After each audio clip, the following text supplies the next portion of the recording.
વાંચો છો ને ભાઈ? વ્યવસ્થિત વાંચો છો? સરસ. લ્યો, હવે સ્ટ્રીમલાઇનમાં આવી ગઈ ને તમારી તૈયારી, પ્રિપરેશન?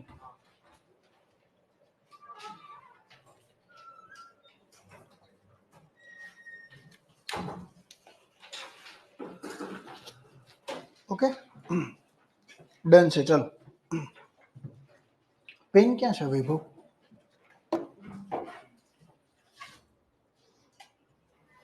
જો તો ત્યાં નથી ને બાજુમાં? એ નહીં ઓલી જે પેન હતી. ઓકે, જે પણ મિત્રો ઓનલાઈન છે એમને વોઇસ ક્લિયર આવે છે ભાઈ? જો એક વસ્તુ તમારે ફેક્ટ યાદ રાખવો પડશે કે તમે જીએસમાં કે ગમે એટલા માર્ક્સ લાવશો, પણ ગુજરાતી અને અંગ્રેજીની અંદર 40%થી ઓછા માર્ક્સ આવશે એટલે ક્વોલિફાય ગણાશો.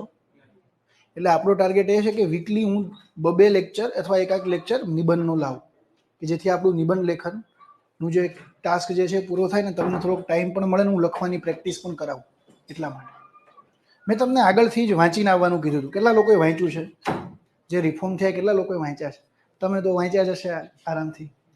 તમારે થઈ ગયા ને લાગુ પોલીસ સ્ટેશનમાં? Okay, yes. હવે તમને ખબર હોય કે પ્રાવધાન શું છે, પણ આપણે શું લખવાનું છે કે 3 નવા ફોજદારી. મેં શું લખાવ્યું હતું ટાઇટલ? કોઈને યાદ છે મિત્ર? શું લખાવ્યું ટાઇટલ?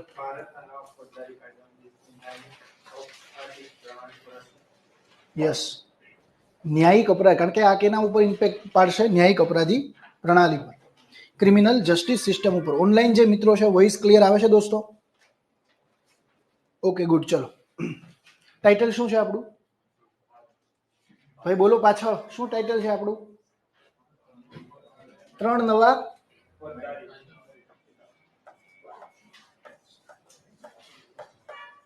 કોઈને ખ્યાલ છે નિબંધ કેટલા શબ્દોમાં લખવાનો છે?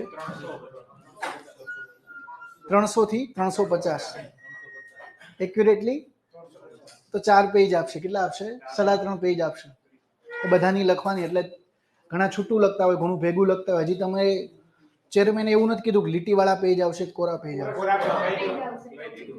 બ્લેન્ક તો ધેટ્સ ગુડ.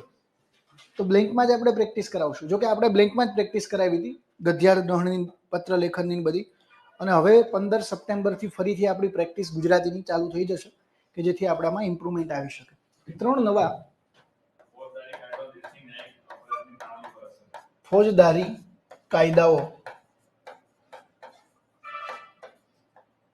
દેશની ન્યાયિક અપરાધી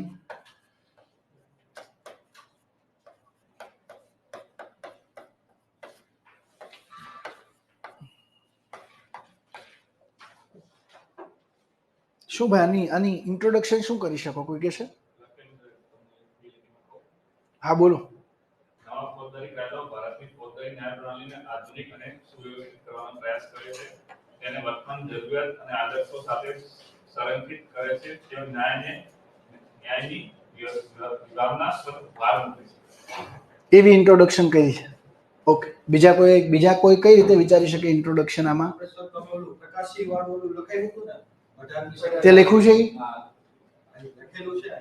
એટલે હવે ભારતમાં તમે આ રીતે બતાવી શકો કે ભારતમાં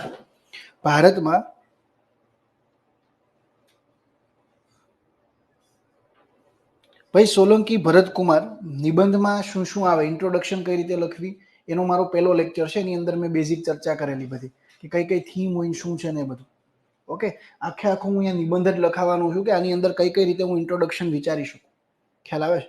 તો અહીંયા જો તમને કંઈ ખબર નથી તો ઇન્ટ્રોડક્શન આપણે એવી વિચારવાની કે ભાઈ શું, શા માટે, વાય નવા કાયદા ઇન્ટ્રોડ્યુસ શું કામ કરવામાં આવ્યા. તો એની પાછળનો એક તર્ક હતો, એની પાછળનું એક રીઝન હતું. એ રીઝન હતું, આપણે શું વાત કરી હતી, પ્રકાશજીએ શું કીધું હતું કે 19મી સદી, આ કાયદા કઈ સદીના છે? 19મી સદીના છે. કારણ કે બધા 1860, 1872 એ રીતે બન્યા છે. ઓકે, તો 18મી સદીના કાયદાઓ 21મી સદીની અંદર કઈ રીતે ચાલી શકે, ખ્યાલ આવે છે? અને બીજું, એ કાયદાઓમાં લક્ષ્ય તો દંડ, નામ જ શું હતું? ભારતીય દંડ સંહિતા. દંડની જગ્યાએ અત્યારે ઉદ્દેશ્ય ન્યાય, જસ્ટિસ. ખ્યાલ આવે છે? ત્યારે ઉદ્દેશ્ય તો પોલીસ પ્રકારના રાજ્યને, પોલીસ પ્રકારનું રાજ્ય બનાવવું, પોલીસ રાજ્ય. અત્યારે ઉદ્દેશ કયો છે? કલ્યાણકારી રાજ્ય. તો તમારી ઇન્ટ્રોડક્શનમાં બેઝિક 4 લીટી આ હોવી જોઈએ. કે જે ભૂતકાળના જે કાયદાઓ હતા એ કાયદાના નામ લખવા હોય તો એ લખી શકો. ઓકે, એટલે હું અહીંયા આખો નિબંધ જ લખું છું અને આપણે 350 શબ્દમાં જ આજે પૂરો કરવાનો છે નિબંધ. ઓકે, તો જ્યારે આપણે નિબંધ લખીએ, ધારો કે આ બ્લેન્ક પેજ છે, ટાઇટલ આપી દેવાનું, પછી એક પેરેગ્રાફ, ધારો કે હું અહીંયાથી છોડું છું તો બધા જ પેરેગ્રાફ મારા એ રીતે જ આગળ ચાલવા જોઈએ, લાઈનમાં એ જ હોવું જોઈએ. તો હું સિમ્પલ લખીશ કે ભારતમાં 150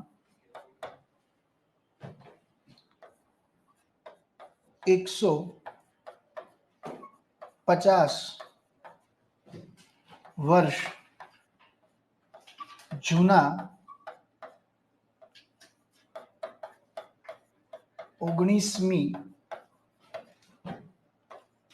સદીના ફોજદારી કાયદાઓ, જોડે જ લખતું જવાનું છું, ફોજદારી કાયદાઓ 21મી સદીમાં પણ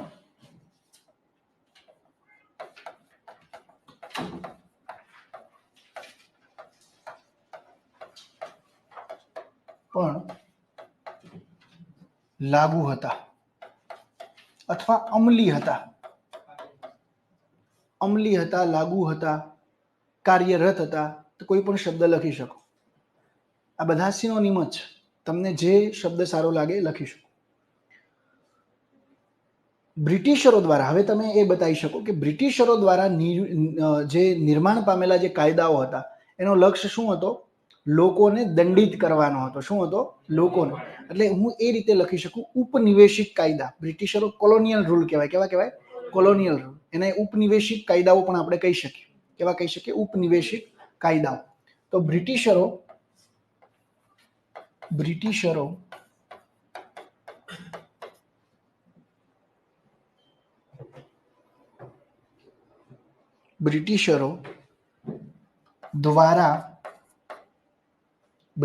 દ્વારા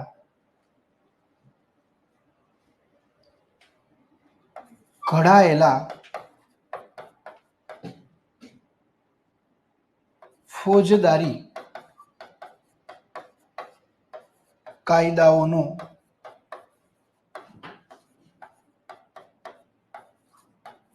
ઉદ્દેશ લોકોને દંડિત અને ભયભીત કરી. દંડિત, બ્રિટિશરો દ્વારા ઘડાયેલા ફોજદારી કાયદાઓનો ઉદ્દેશ લોકોને દંડિત અને ભયભીત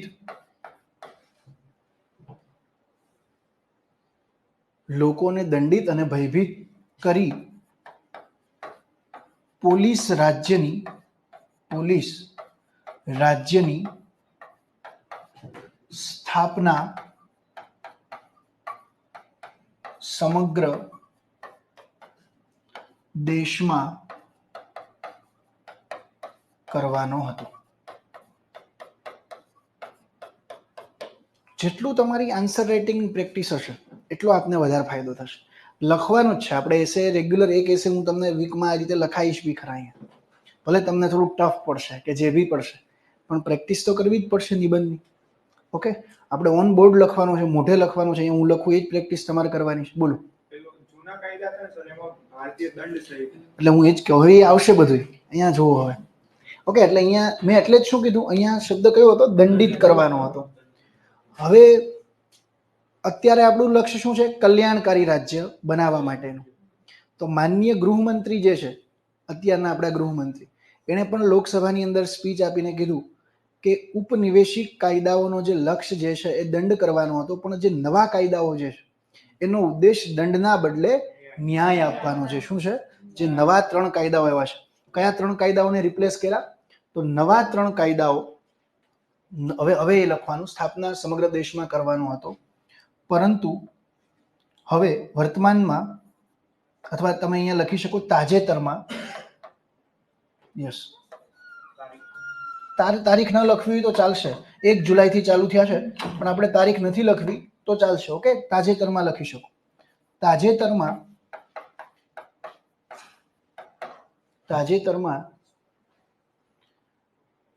જે જૂના કાયદાઓ હતા, તાજેતરમાં સરકારમાં ત્રણેય અંગો આવી જાય એટલે સરકાર મેં શબ્દ લખ્યો. તાજેતરમાં સરકારે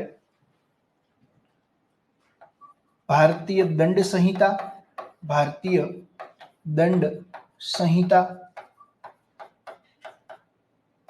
અને જ્યારે આપણે કાયદો લખીએ તો એની એક પ્રોપર નાઉન છે. કાયદો કોઈ હોય, કોઈ સંસ્થાનું નામ હોય તો એની વચ્ચે આ રીતે અવતરણ કોમા કરવાના, અવતરણ ચિહ્ન કરવા ફરજિયાત હોય છે. ખાસ યાદ રાખજો. ઓકે, આ બેઝિક રૂલ છે. તો તાજેતરમાં સરકારે ભારતીય દંડ સંહિતા, ત્યારબાદ ક્રિમિનલ પ્રોસિજર કોડનું નામ શું હતું?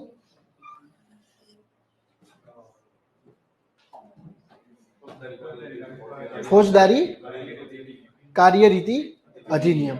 ઓકે, જેને આપણે ક્રિમિનલ પ્રોસિજર કોડ કહીએ છીએ.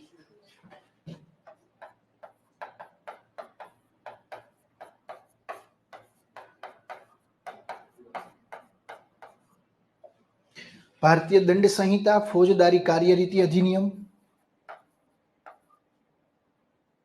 અથવા ફોજદારી કાર્યરીતિ પ્રક્રિયા, પ્રોસિજર છે ને. ઓકે, તો અહીંયા શબ્દ આપણે યુઝ કરશું કારણ કે આવી નાની નાની વસ્તુ ખાસ ધ્યાન રાખવાની. બીજું કે જે મિત્રોને ચેકચાક થાય છે, કોને ચેકચાક વધારે થાય છે? લખતા હોય ત્યારે ચેકચાક થવાને કોને વધારે છે? તો વ્હાઇટનર રાખવાનું. ના, હું શું કહું, વ્હાઇટનર રાખવાનું. શું રાખવાનું? હું ખુદ વ્હાઇટનર યુઝ કરતો, એટલે વ્હાઇટનરથી કંઈ પ્રોબ્લેમ નહીં આવે. વ્હાઇટનર યુઝ કરી અને સુધારી નાખવાનું. કારણ કે તમારે ગુજરાતી ભાષામાં 8 જ ફોર્મેટ છે, ગુજરાતી ઇંગ્લિશ થઈ. જીપીએસસીમાં દોસ્તો અમે 13 ફોર્મેટ લખેલા છે એક સાથે, એટલે તમારે એટલું બધું નથી. એટલે ડોન્ટ વરી, પેપર 3 કલાકમાં આરામથી પૂરું થઈ જશે. એ કોઈ ચિંતા ના કરતા. ટાઈમ વધશે એટલે આપણે પ્રેઝન્ટેશન પણ ઇમ્પ્રૂવ કરવાનું છે આપણું. તો ફોજદારી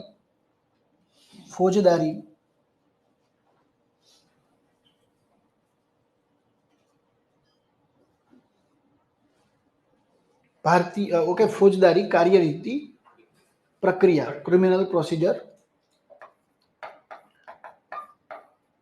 અને એવિડન્સ એક્ટ હતી ભારતીય પુરાવા અધિનિયમ અને ભારતીય પુરાવા અધિનિયમ.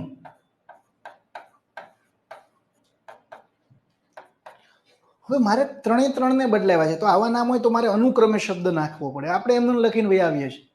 ખ્યાલ આવે છે? આવી નાની નાની મિસ્ટેક આપણી ટાઈની ટીપે સરોવર ભરાશે. એટલે હું આખો નિબંધ લખાવું છું આજે, ખાલી ડેટાને એવું નથી લખાવતું. તો અહીંયા મેં શું લખ્યું? તાજેતરમાં સરકારે ભારતીય દંડ સંહિતા, ફોજદારી કાર્યરીતિ પ્રક્રિયા અને ભારતીય પુરાવા અધિનિયમને અનુક્રમે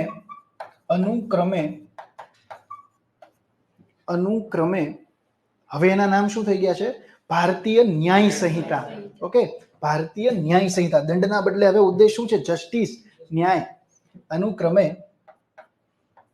ભારતીય ન્યાય સંહિતા. હવે દોસ્તો ફોજદારી કાર્યરીતિ અથવા દંડિત નથી, નાગરિકની સુરક્ષા પ્રાયોરિટી છે. શું છે? નાગરિકની સુરક્ષા, સિટીઝનની સિક્યોરિટી. એટલે નાગરિક સુરક્ષા, શું નામ છે એનું? ભારતીય નાગરિક સુરક્ષા અધિનિયમ. ગુડ. નામ પાછા ભૂલાઈ ન જાય એક્ઝામમાં. ભારતીય નાગરિક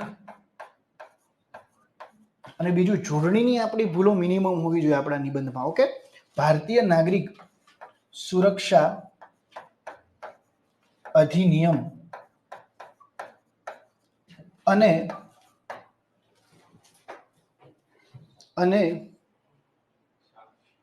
ભારતીય સાક્ષ્ય સંહિતા.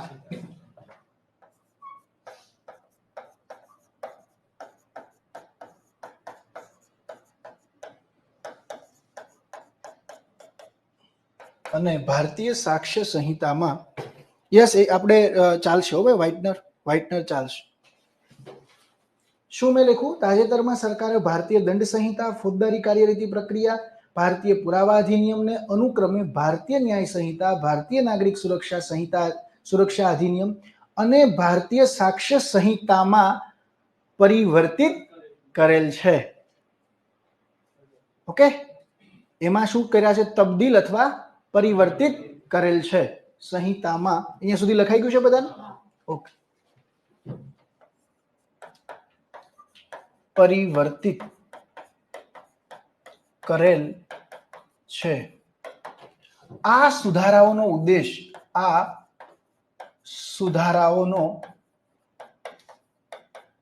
ઉદ્દેશ દેશના લોકોને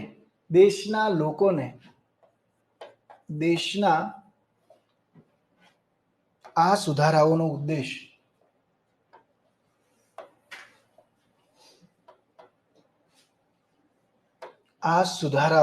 ઉદ્દેશ દેશના લોકોને દંડના બદલે સર ફકરો પાડવાનો હવે ભાઈ નથી પાડવાનો, હજી એકને એક લાઈન છે એટલે ફકરો નથી પાડવાનો, હજી ઇન્ટ્રોડક્શન જ ચાલે છે. આ સુધારાનો ઉદ્દેશ દેશના લોકોને સમય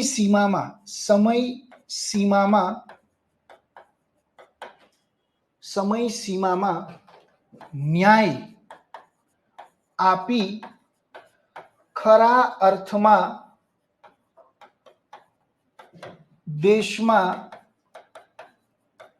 કલ્યાણકારી રાજ્યની સ્થાપના કરવાનો છે.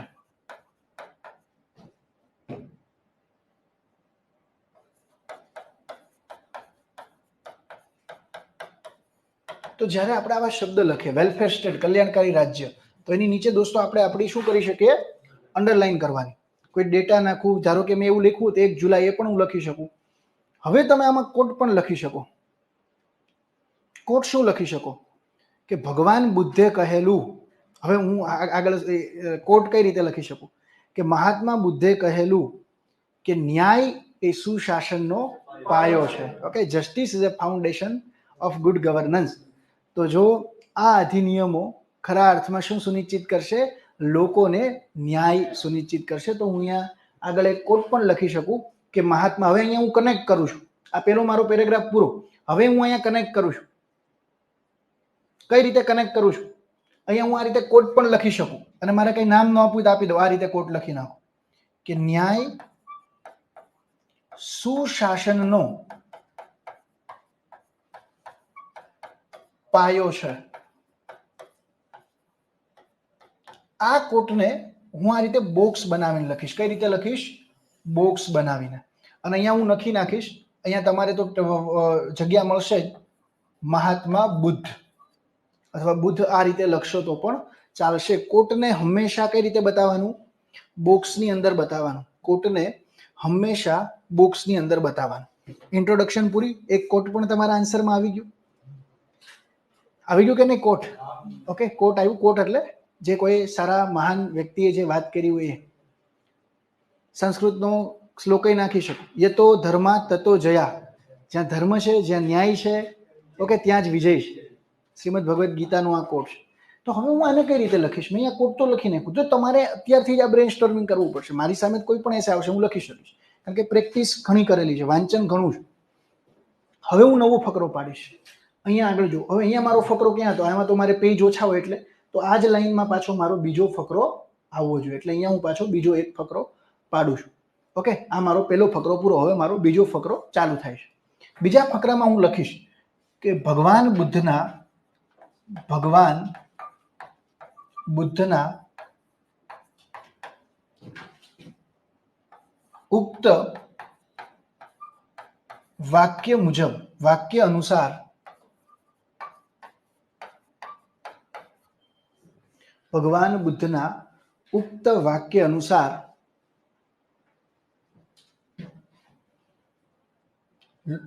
અનુસાર દેશના લોકોને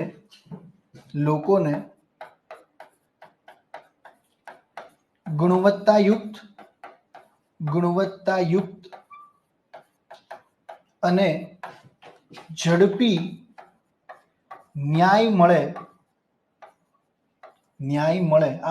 છૂટું લખવાનું. ઓકે, ન્યાય મળે તે માટે નવા અધિનિયમ. હવે આખું નામ નહીં લખવું હોય ને તો ચાલશે. તે માટે નવા સુધારા મુજબ નવા સુધારા મુજબ, નવા રિફોર્મ મુજબ, નવા સુધારા મુજબ ચાર્જશીટ કેટલા દિવસમાં બતાવવાની? 90 દિવસમાં. મુજબ ચાર્જશીટ 90 દિવસમાં તૈયાર કરવાની રહેશે. પછી આગળ તમે એ લખી શકો. આ તો આનાથી શું થાય? ઝડપથી ઇન્વેસ્ટિગેશન થાય. ચાર્જશીટ 90 દિવસમાં તૈયાર થાય તો ઇન્વેસ્ટિગેશન કેવું થશે? ફાસ્ટ થશે. એક તમે સમય સીમા આપી દીધી. હવે ભારત દેશમાં પ્રોબ્લેમ એ છે તો 4.5 કરોડ કેસ પેન્ડિંગ છે, તો પેન્ડન્સી ઘટશે. એમાંથી 86% કેસ તો પેન્ડિંગ ક્યાં છે? લોઅર કોર્ટની અંદર છે, સબઓર્ડિનેટ કોર્ટની અંદર. તો હવે 90 દિવસમાં ફરજિયાત ચાર્જશીટ કરી નાખવાની. 90 દિવસની અંદર વિધિન 19 ડેઝ દેશના લોકોની જગ્યાએ દેશવાસીઓ લખી શકાય. સર આ ઉક્ત અને આ લાઈન ક્યાં કનેક્ટ થાય? ભાઈ અહીંયા લાઈન કનેક્ટ તો થઈ કે અહીંયા શું લખ્યું કે ન્યાય સુશાસનનો પાયો છે. પછી મેં શું લખ્યું કે ભગવાન બુદ્ધના ઉક્ત વાક્ય અનુસાર દેશના લોકોને ગુણવત્તાયુક્ત અને ઝડપી ન્યાય મળે, કારણ કે અલ્ટિમેટલી તો આપણે જસ્ટિસ ડિલિવર કરવો છે. તે માટે નવા સુધારા મુજબ ચાર્જશીટ 90 દિવસમાં તૈયાર કરવાની રહેશે. પછી અલ્પવિરામ બીજું શું સુધારો કર્યો? ટ્રાયલ પત્યા બાદ, સુનાવણી બાદ 45 દિવસમાં ન્યાય, કોર્ટે ન્યાય કેટલા દિવસમાં આપવાનો હશે? 45 દિવસમાં. એટલે અહીંયા તમે લખી શકો સુનાવણી બાદ 45 દિવસમાં કોર્ટે ન્યાય આપવો. પછી ચાર્જશીટ 90 દિવસમાં તૈયાર કરવાની રહેશે. અહીંયા હું એની નીચે શું કરી નાખું? અંડરલાઈન. પછી મેં શું કીધું? સુનાવણી બાદ 45 દિવસમાં કોર્ટે શું આપવાનો? ન્યાય આપવાનો. હજી ઇન્વેસ્ટિગેશનમાં સુધારા થાય, ઝડપથી ટૂંકમાં ન્યાયનું વિતરણ થાય, એના માટે એ લોકો એક સુધારો એ પણ કર્યો છે કે દરેક જિલ્લામાં મોબાઈલ ફોરેન્સિક લેબોરેટરી બનાવવાની. કારણ કે ફોરેન્સિક લેબોરેટરી હોય તો શું થાય? ઇઝીલી તમે ઇન્વેસ્ટિગેશન કેવું થશે? ઝડપથી થશે. દરેક જિલ્લામાં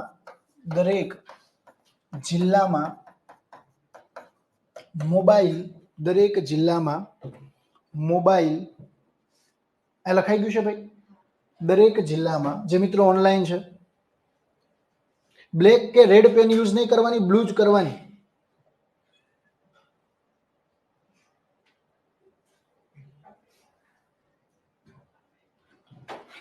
દરેક જિલ્લામાં મોબાઈલ ફોરેન્સિક લેબોરેટરીની સ્થાપના કરવી. દરેક જિલ્લામાં mobile forensic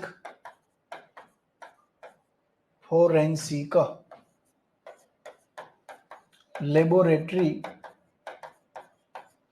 સ્થાપવી. Okay, mobile forensic laboratory સ્થાપવી. ઓકે, મોબાઈલ ફોરેન્સિક લેબોરેટરી સ્થાપવી. ત્યારબાદ એક બાબત એવી પણ કીધી છે કે રેપના ગુનાઓ હોય તો મેડિકલ રિપોર્ટ 7 દિવસમાં તૈયાર કરવાનો. કેટલા દિવસમાં? કે જેથી ઝડપથી ઇન્વેસ્ટિગેશન થશે. તો એ હજી આગળ આપણે લખીએ, પણ અહીંયા મોબાઈલ ફોરેન્સિક લેબોરેટરી. ત્યારબાદ બીજું શું મેં બતાવ્યું? 90 દિવસમાં તૈયાર, સુનાવણી બાદ 45 દિવસમાં ન્યાય આપવો. દરેક જિલ્લામાં મોબાઈલ ફોરેન્સિક લેબોરેટરી સ્થાપવી વગેરે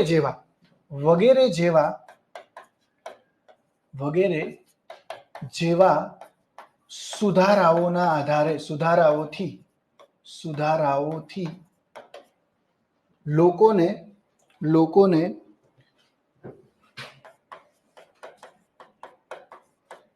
ઝડપી ન્યાય મળશે. ઓકે, ન્યાય કેવો મળશે? ઝડપી. કારણ કે ન્યાય એ જ સુશાસનનો પાયો છે. કોઈ પણ રાજ્યની અંદર સુશાસન છે કે નહીં એ નક્કી કરવું હોય તો એ ત્યાં આગળ ન્યાય કેટલી ઝડપમાં મળે છે. હવે મારે પડકાર લખવો હોય તો એ બીજો લખી શકું કે ભારતમાં નેશનલ જ્યુડિશિયલ ડેટા ગ્રીડના અહેવાલ અનુસાર, હવે હું પાછો બીજો ફકરો બનાવું, કારણ કે મારે તો પડકારે બતાવવાના છે ને બે બતાવવાનું છે. તો અહીંયા મેં એક વસ્તુ આ બતાવી દીધી. હજી હું જે બીજા ફેક્ટ જે છે જે આગળ બતાવીશ, એટલે મારા ફેક્ટ કન્ટિન્યુ રહે. કારણ કે એકમાં જ હું બધી વસ્તુ બતાવી દઉં તો એ વાંચવાવાળાને કનેક્ટ ના લાગે. પછી હું અહીંયા આગળ એ બતાવું કે શા માટે આ સુધારાની જરૂરિયાત પડી, આવશ્યકતા પડી. તો તમારે એ બતાવવાનું કે ભાઈ national judicial data grid report એવું કહે છે કે ભારતમાં 4.5 કરોડ કેસ પેન્ડિંગ છે. શું છે? 4.5 કરોડ કેસ પેન્ડિંગ છે. ઓકે, નેશનલ જ્યુડિશિયલ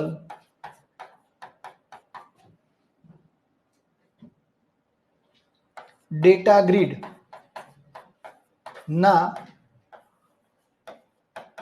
અહેવાલ, નેશનલ જ્યુડિશિયલ ડેટા ગ્રીડના અહેવાલ અનુસાર ભારતમાં 2022માં 4.5 કરોડ કેસ પેન્ડિંગ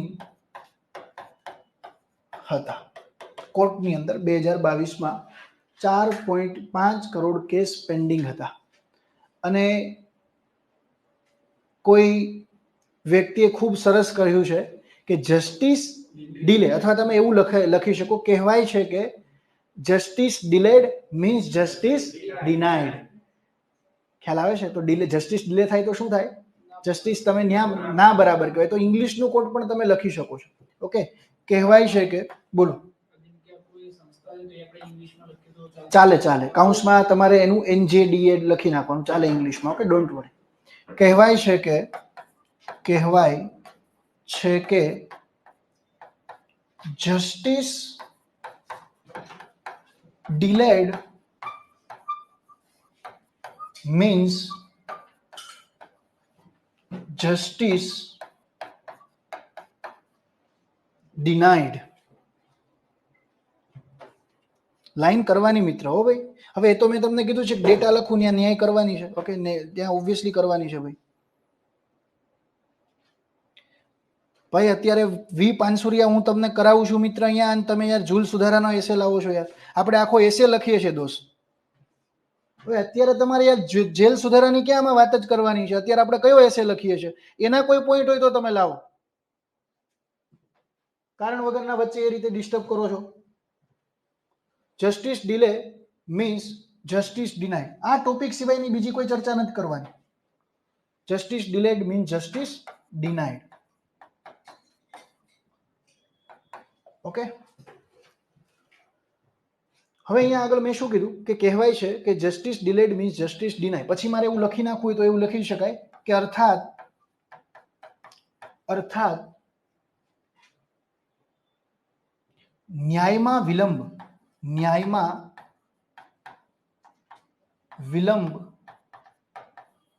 એ ન્યાય ન મળવા બરાબર છે.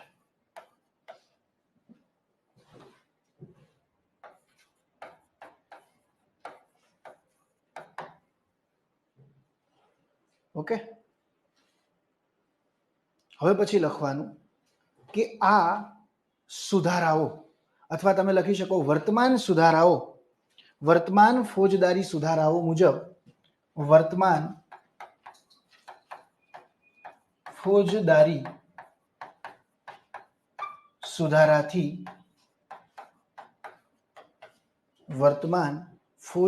સુધારાથી જે એવિડન્સ જે છે એની અંદર મોડર્નાઇઝેશન કરવામાં આવ્યું કે જેથી ઝડપથી ન્યાય મળે. તો વર્તમાન ફોજદારી સુધારાથી વિડીયોગ્રાફી અને ડિજિટલ રેકોર્ડને પણ શું બનાવવામાં આવ્યું? માન્યતા આપવામાં આવી. એટલે તમે મોડર્નાઇઝેશન પણ નાખ્યું. એનાથી શું થશે? એક પ્રૂફ મળ્યું તમને. વિડીયોગ્રાફી તો હું, અને આમાં તો એવું કીધું કે ભાઈ તમે કોઈ જગ્યાએ દરોડા પાડવા જાઓ ત્યારે એની પણ વિડીયોગ્રાફી કરવાની. ઓકે, બોડી વોર્ન કેમેરા તો ઓલરેડી છે, ઘટના સ્થળનું પણ કરવાનું. તો બીજું અહીંયા એટલે તમે લખી શકો વર્તમાન ફોજદારી સુધારાથી જે વિડીયો જે ડિજિટલ રેકોર્ડ જે છે એને શું ગણવામાં આવશે?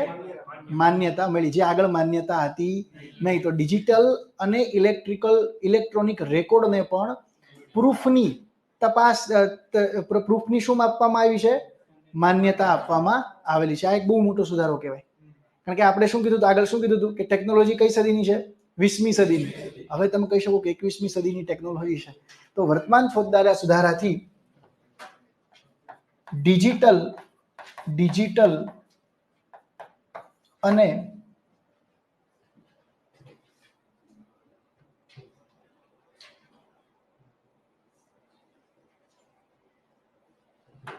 ઓકે, વર્તમાન ફોજદારી સુધારાથી ડિજિટલ અને ઇલેક્ટ્રિકલ અથવા ઇલેક્ટ્રોનિક્સ, ઓકે, ઇલેક્ટ્રિકલ પાછો શબ્દ અલગ થઈ જશે. એટલે જ્યારે આપણે આપણો એસે, આપણે ભલે ટાઈમ લઈએ એસેની અંદર, અત્યારે આપને ટાઈમ લાગશે, પણ જેવી તમે ધીમે ધીમે પ્રેક્ટિસ કરશો, હું પણ તમને એસે આપીશ, હું જે એસે ગ્રુપમાં મૂકું એ વાંચી લેવાના. આખા કેટલા લોકોએ વાંચ્યો હતો આખો? કાલ મેં ભારતીયતા, એ ફિલોસોફીનો એસે હતો. એ એસે કેવો હતો? ફિલોસોફિકલ હતો. એમાંથી કોટ્સ તમને સારા લાગે, જેમ કે મેં કુંદનિકા કાપડિયા વાળું મૂક્યું હતું, બહુ બધા કોટ મૂક્યા હતા, ગુણવંત શાહના બધા, તો એ તમારે ટાંકી દેવાના, ગમે ત્યાં આપણે અડાડી દેવાના એ કોટને. ઓકે, એટલે જેથી આપણું ઈસુ, યસ. તો વર્તમાન ફોજદારી સુધારાથી ડિજિટલ અને ઇલેક્ટ્રોનિક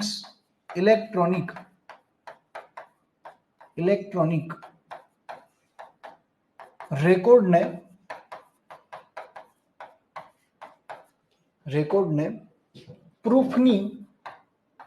પ્રૂફની માન્યતા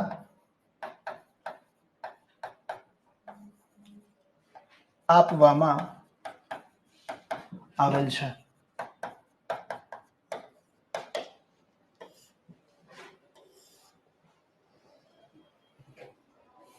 ઓકે, આનાથી શું ફાયદો થયો? બીજું, આપણે જે કોટ લખીએ એની નીચે પણ શું કરી દેવાનું? અંડરલાઈન. જે ડેટા લખીએ એની નીચે પણ શું કરવાનું? અંડરલાઈન. જે સંસ્થાનું નામ લખીએ એની નીચે પણ શું કરવાનું? અંડરલાઈન. આપણા એક પેજની અંદર 10 અંડરલાઈન હોવી જોઈએ, એટલે બીજા કરતા આપણે એક્સ્ટ્રા ઓર્ડિનરી બનવાનું દોસ્તો. કી પોઈન્ટ જે પણ લખીએ એની નીચે અંડરલાઈન.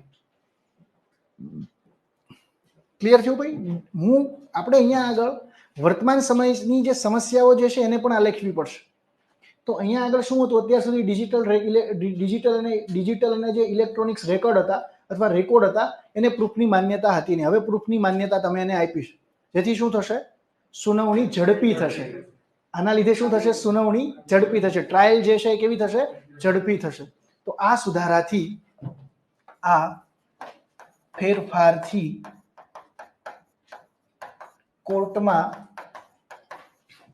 સુનાવણી ઝડપી બનશે.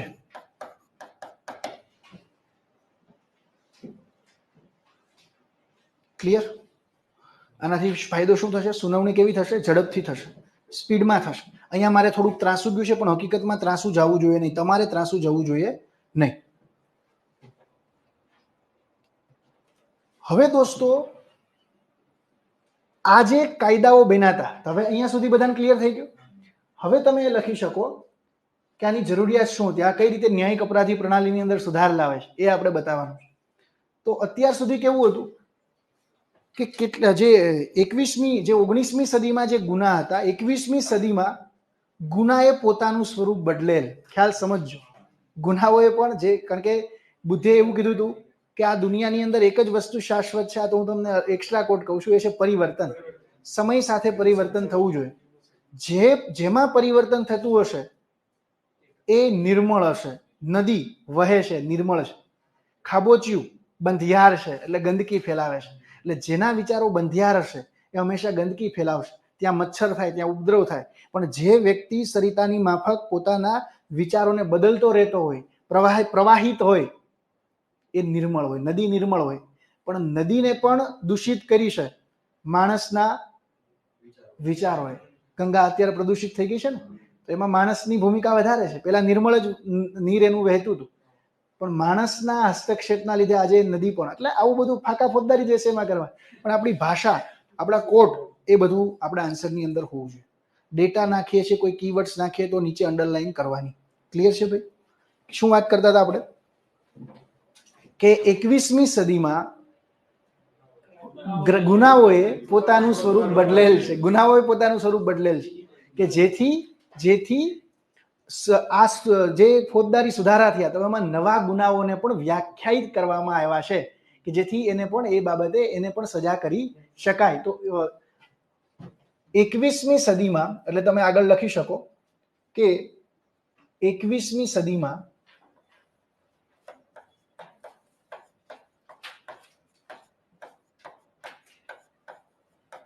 ગુનાઓએ સ્વરૂપ બદલેલ. 21મી સદીમાં ગુનાઓએ સ્વરૂપ બદલેલ. આજે સાયબર ફ્રોડ, આજે સાયબર ગુનાઓ, સંગઠિત ગુનાખોરી,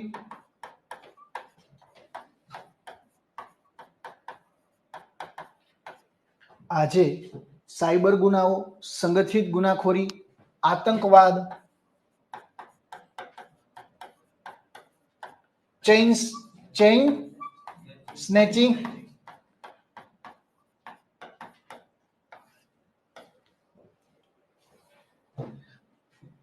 આજે સાયબર ગુનાઓ, સંગઠિત ગુનાખોરી, આતંકવાદ, ચેઇન સ્નેચિંગ, બીજો કયો ગુનો છે? મોબ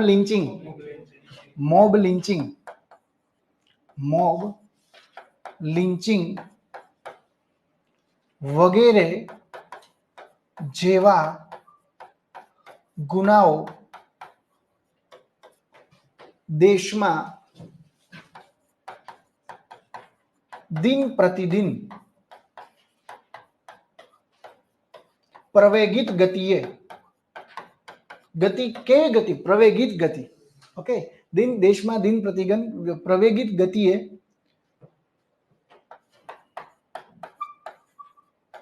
વધી રહ્યા છે.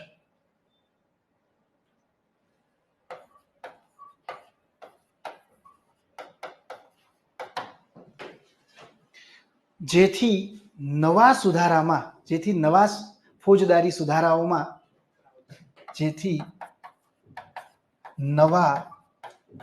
ફોજદારી સુધારાઓમાં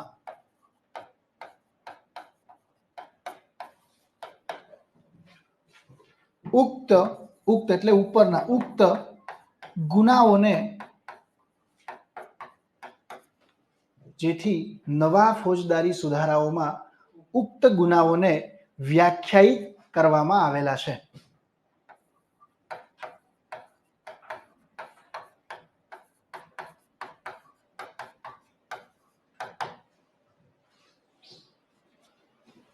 ઓકે, 21મી સદીમાં ગુનાઓએ સ્વરૂપ બદલેલ. આજે સાયબર ગુનાઓ, સંગઠિત ગુનાખોરી.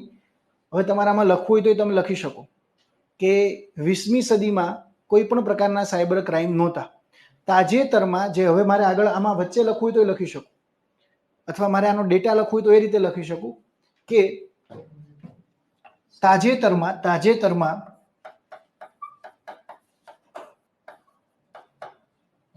ઇન્ટરનેશનલ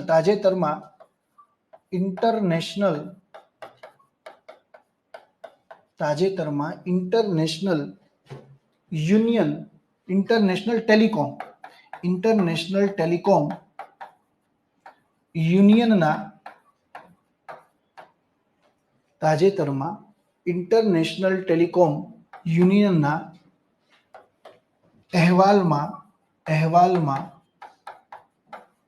આલેખાયું એટલે દર્શાવાયું કે ભારતમાં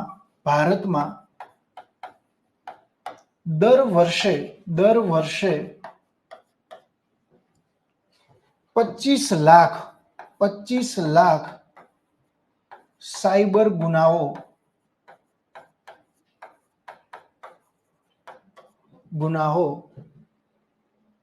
બોલો મિત્ર.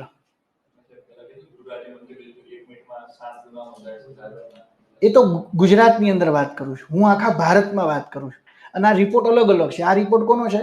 ઇન્ટરનેશનલ ટેલિકોમ યુનિયનનો છે, ITU નો છે. એને શું કીધું? ભારતમાં દર વર્ષે 25 લાખ સાયબર ગુનાઓ નોંધાય છે અથવા બને છે. નોંધાય છે એ અલગ વસ્તુ છે, ગુનાઓ શું થાય છે? બને છે.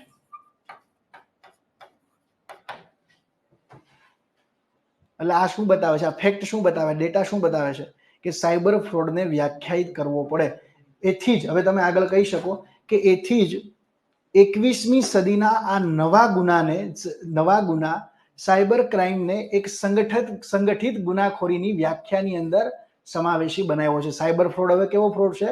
ઓર્ગેનાઇઝ ક્રાઇમ છે. કેવો ક્રાઇમ છે? Organize crime. જેથી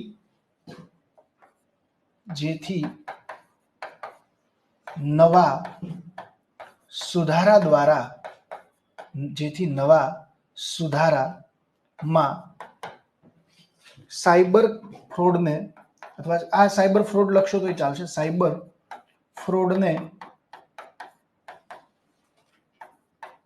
સંગઠિત ગુનાખોરી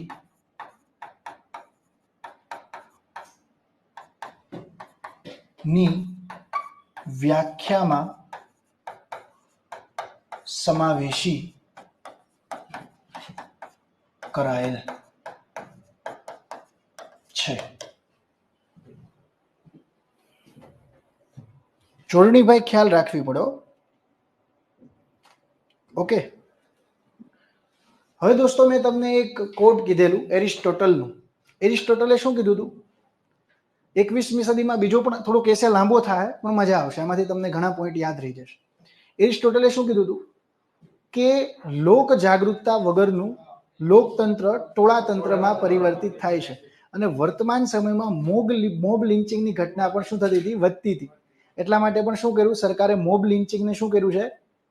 જો કોઈ મોબ લિંચિંગમાં પકડાય તો એને આજીવન કેદની પણ સજાનું પ્રાવધાન કર્યું છે.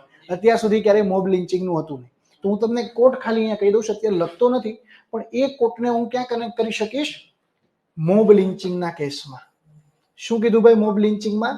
કે લોક જાગૃતતા વગરનું લોકતંત્ર સમયાંતરે ટોળાતંત્રમાં પરિવર્તિત થાય છે. તો આ ટોળાતંત્ર કોઈ ક્રાઇમ આપણે જોયું હતું કે 2010 થી 2020ના સમયગાળામાં મોબ લિંચિંગની અસંખ્ય ઘટનાઓ બનેલી, પરંતુ ક્રાઇમ એ જે બાબત જે છે એને લોકો એમાં સમાવેશિત નહોતી બનાવી. તો એને શું કરવામાં આવ્યું? વ્યાખ્યાયિત કર્યું. મેં શું કીધું હતું? એને પેલા એક તહેસીન પૂનાવાલા વર્સિસ ભારત સંઘ કેસમાં એની માર્ગદર્શિકા બહાર પાડી. પણ આ વખતે કેમાં એને એડ કર્યું છે? ભારતીય ન્યાય સંહિતામાં. કે ભાઈ મોબ લિંચિંગમાં પેલા કેવી હતી? બ્રિટિશરો વખતે જે એપ્રોચ હતો એ પનિશમેન્ટ ડ્રીવન એપ્રોચ હતો. અત્યારે કેવો એપ્રોચ છે કે જે વિક્ટિમ જે છે, વિક્ટિમ ડ્રીવન એપ્રોચ, કે વિક્ટિમને શું મળે? ન્યાય મળે. એટલે દંડથી આપણો ઉદ્દેશ શું છે? જસ્ટિસ, ન્યાય. ઓકે, તો અહીંયા તમે એક કોટ ગમે ત્યાં જો વચ્ચે તમને યાદ આવે, ભાઈ મોબ લિંચિંગ એટલે મોબ એટલે ટોળું. તો કોઈ ટોળું કોઈ વ્યક્તિને માત્ર ને માત્ર વંશ, જ્ઞાતિ, ધર્મના આધારે ટીંચી નાખે, પતાઈ દે, એના ઉપર હુમલો કરે, તો આને મોબ લિંચિંગ કહેવાય. ઘણી વખત તમે જોયું હશે કે કોઈ છોકરી હોય અથવા કોઈ મહિલા હોય તો એને એવું કહે કે આ ડાયન છે, ડાકણ છે, અને એ રીતે ટીંચી નાખે. આવા બને છે ને બનાવો? હા, યસ, એ આ કારણે છે ને આ ભી એક રીઝન હતું. વચ્ચે કેવું છે કે એક અલગ અલગ અસમની અંદર એવી ઘટના બની હતી, મહારાષ્ટ્રની અંદર કોકે જે છે એવા ન્યૂઝ ફેલાવ્યા કે આ જે છે એ ડાકણ છે, તો એ બિચારાને ટીંચી નહીં ખાતા. ઘણાને એવું કીધું કે આ વ્યક્તિ છે એ તમારા છોકરાને ઉપાડવા વાળી છે, બિચારી એને પતાવી દીધી. તો આ મોબ લિંચિંગની જે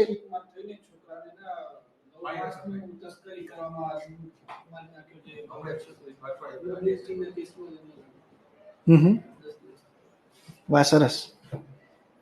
બહુ બધી જગ્યાએ ભાઈ જૂની આઈપીસી ની નામાં તમારે કલમો લખવાની જરૂર જ નથી. આમાં કેમ મારે આઈપીસી ની સીઆરપીસી ની કલમ એ કાંઈ લખવાની જરૂર નથી. ખાલી ડેટા યાદ હોય તો લખો કેટલો વધારે. જેમ કે ભારતીય પુરાવા અધિનિયમમાં 167 હતી, નવી 170 બની. તો બેઝિક લખવું એટલે લખો, એ કોઈ જરૂર નથી. તમારું કન્ટેન્ટ હોવું જોઈએ ભાઈ. આઈપીસી ની આ હતી ના હતી ને તો તમે આઈપીસી કાઢી જ નાખો. આ લોકો હાવ સિલેબસમાંથી જાઓ અને આમાંય કાઢી નાખો, પીએસઆઈ માંથી કાઢી નાખો અને આમાંય સેક્શન કાઢી નાખ્યા. એટલે જૂના જે ગોખીને ગયા હતા એ બધા હવે ભૂલી જવાના.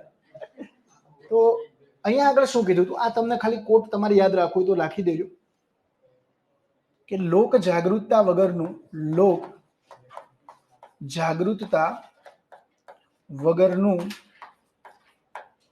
લોકતંત્ર સમયાંતરે ટોળાતંત્રમાં પરિવર્તિત અથવા પરિવર્તન પામે છે. આ કોટ પણ તમે ગમે ત્યાં લખી શકો છો.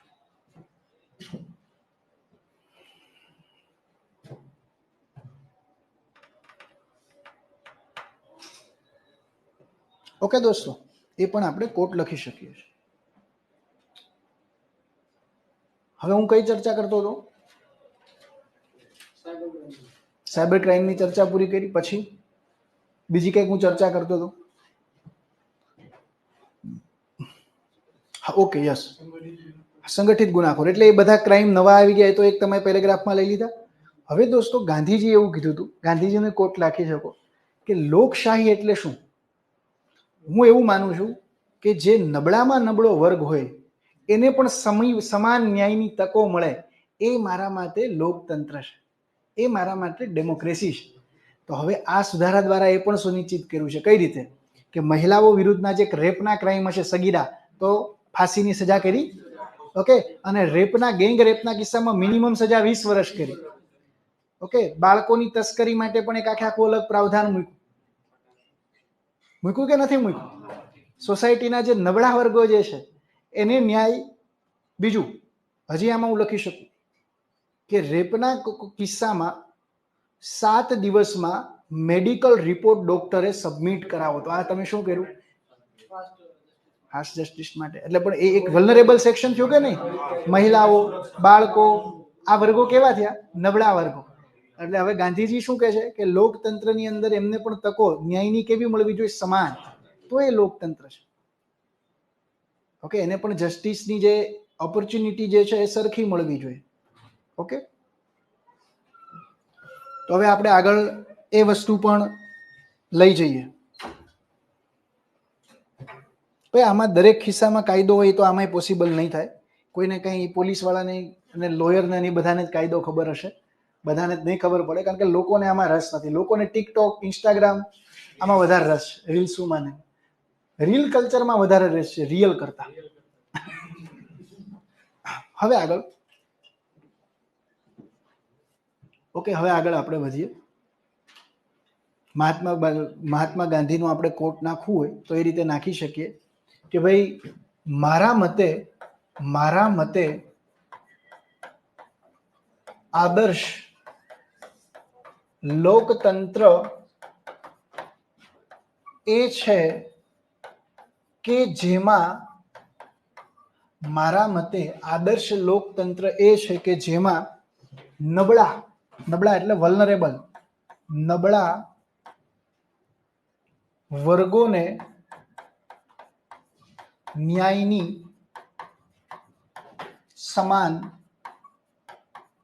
તકો મળે.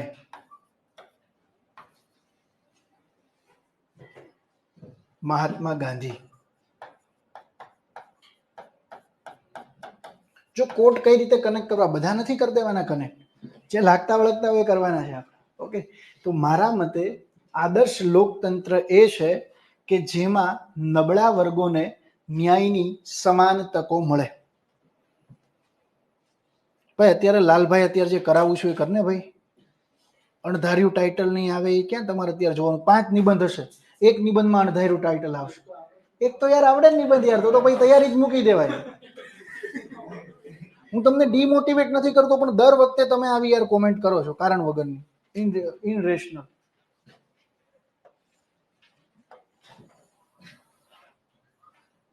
તમે અત્યારે જે કરાવું છો એ ધ્યાન નથી આપતા ને બીજે જ દોડ્યા જાવ છો યાર.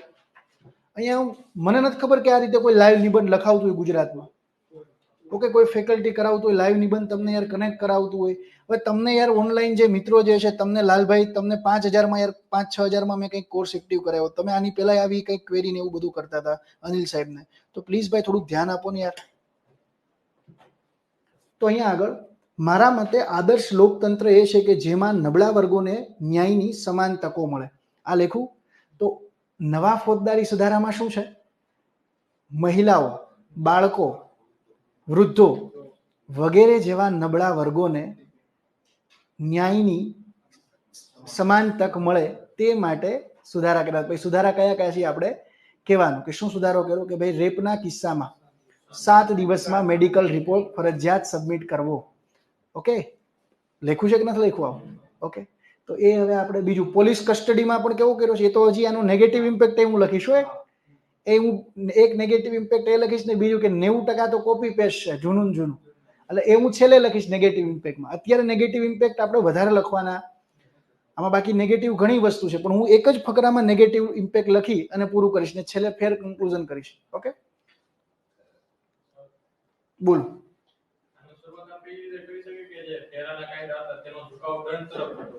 એ તો મેં કીધું ને, દંડ વાળું ન્યાય વાળું ના કીધું. આની અંદર એ તમારે લખવું હોય તો લખી શકો ને, આમાં મેં કીધું એ લખવું એમાં કઈ ખોટું છે? નબળા વર્ગો માટે જે કીધું.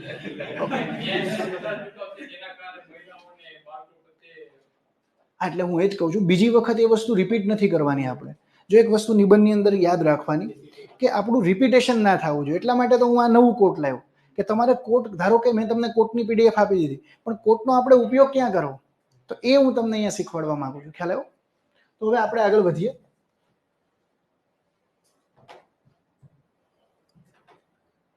ભાઈ આમાં એ નથી લખવાનું ચેતન યાહિદ કે જે દેશમાં ચોર ડાકુની સંખ્યા વધારે, જે દેશમાં કાયદાની સંખ્યા વધારે તે દેશમાં ચોર ડાકુ, એ આમાં કઈ નહીં આવે. સર શુદ્ધ ગુજરાતી શબ્દો ના વાપરીએ તો ચાલે? યસ ચાલે, ડોન્ટ વરી. હા, ચલો આપણે આગળ વધીએ. અત્યારે પોઝિટિવ લખવાનું દોસ્તો, મારે નેગેટિવ વસ્તુ નથી લખવાની. ખાસ જે મિત્રો પેલા કોમેન્ટ કરવા કર્યા છે એ બધા બંધ થાવ અને અહીંયા ખાસ સાંભળો, પછી તમે કોમેન્ટ કરજો. હવે આપણે આગળ વધીએ. તો અહીંયા હું શું શરૂઆત કરતો હતો ભાઈ, કે ઉક્ત મહાત્મા ગાંધીના ઉક્ત કોટ મુજબ નબળા વર્ગોને પણ ન્યાયની સમાન તક મળે એ માટે આ કાયદાઓમાં સુધારા કરાયા છે. પછી સુધારા આપણે લખવાના છે. ઓકે, તો ઉક્ત કોટ અનુસાર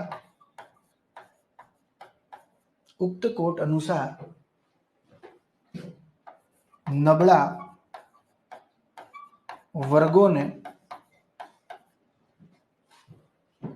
ન્યાયની સમાન તક મળે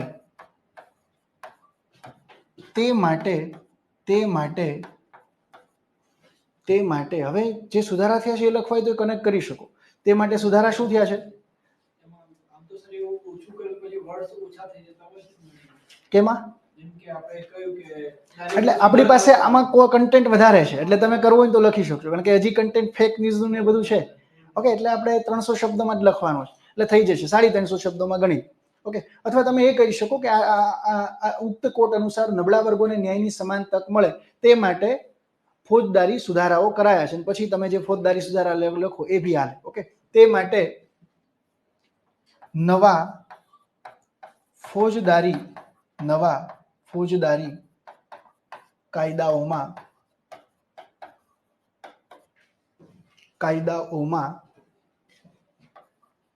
સુધારાઓ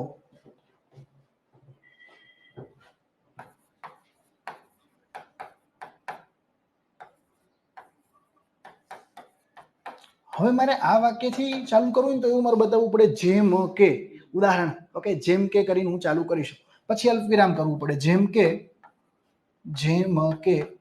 કયા કયા સુધારા થયા છે? તો કે જેમ કે 7 દિવસમાં જે કયા આરોપો હશે? બળાત્કારના. ઓકે, બળાત્કારના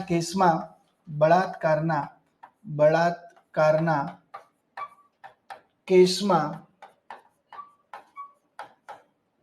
જેમ કે બળાત્કારના કેસમાં 7 દિવસમાં તબીબી રિપોર્ટ. અત્યારે જો ત્યાં કેસમાં એ જ પ્રોબ્લેમ આવ્યો હતો કે જે મેડિકલ રિપોર્ટ હતો એને ટૂંકમાં કર્યો જ નહોતો. જે હમણાં રેપનો કેસ આવ્યો ને, બહુ ડિલે કર્યું હતું એની અંદર. ઓકે, હવે એમાં ડિલે કરે એટલે પછી આગળ તપાસમાં ડિલે થવાનું છે. તો જેમ કે બળાત્કારના કેસમાં 7 દિવસમાં તબીબી અહેવાલ અથવા તબીબી રિપોર્ટ રજૂ કરવો. બળાત્કારના કેસમાં 7 દિવસમાં તબીબી રિપોર્ટ રજૂ કરવો. ત્યારબાદ હા યસ, એ તો છે. એ તો તમે જ્યારે ટૂંકમાં રેડ પાડો બધામાં આવે તો રેકોર્ડિંગ તો ઇલેક્ટ્રિકલ રેકોર્ડિંગ તો ફરજિયાત જ થઈ ગયું. Okay, yes. જેમ કે બળાત્કારના કેસમાં 7 દિવસમાં તબીબી રિપોર્ટ રજૂ કરવો. પછી સુધારા વલ્નરેબલ સેક્શન માટે કયા થયા? તો કે મેં તમને કીધું કે ગેંગ રેપમાં ન્યૂનતમ સજા કેટલી કરી? 20 વર્ષ. ઓકે, કારણ કે હવે તમે એ બતાવી શકો કે ઘણી વખત સામાજિક પાપ અને પુણ્યના કેસમાં નહીં, પણ લોકો ડરે છે કેનાથી? કાયદાથી. લોકો જે છે એ તમે શું કામ કાયદો બનાવો એટલે ડરે છે. લોકોમાં કાયદાનો ડર બેસે એ પણ જરૂરી છે. તો અહીંયા આગળ બીજું શું કર્યું કે ગેંગ રેપના ગુનામાં ન્યૂનતમ સજા 20 વર્ષ કરવી. બીજો શું કેસ હતો? સગીરાના બળાત્કાર કેસમાં ઓકે ફાંસી સુધીની સજા આપવી. હમણાં જ એક ફાંસીની સજા આપી હતી. ઓકે યસ, સગીરાના બળાત્કાર કેસમાં ફાંસીની સજાનું પ્રાવધાન ઉમેરવું.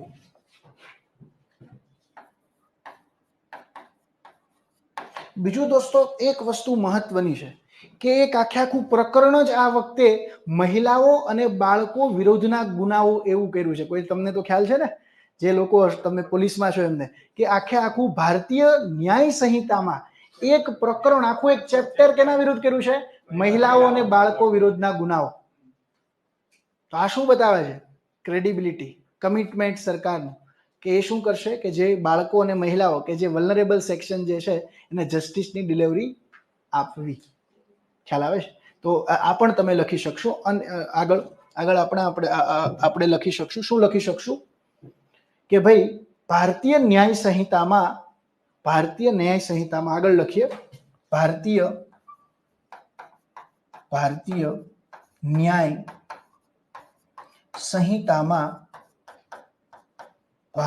ન્યાય સંહિતામાં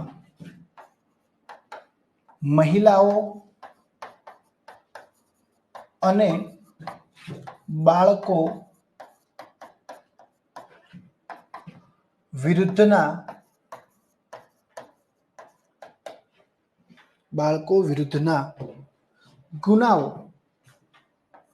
ગુનાઓ માટે અલાયદું એટલે અલગ, અલાયદું પ્રકરણ ઉમેરાયું છે. So this is the commitment, કે અલગ આખું ચેપ્ટર એડ થયું. આમાં લખવામાં મારે થોડુંક રહેશે, પણ તમે તમારી રીતે એ રીતે લખવાનું છે. આપણે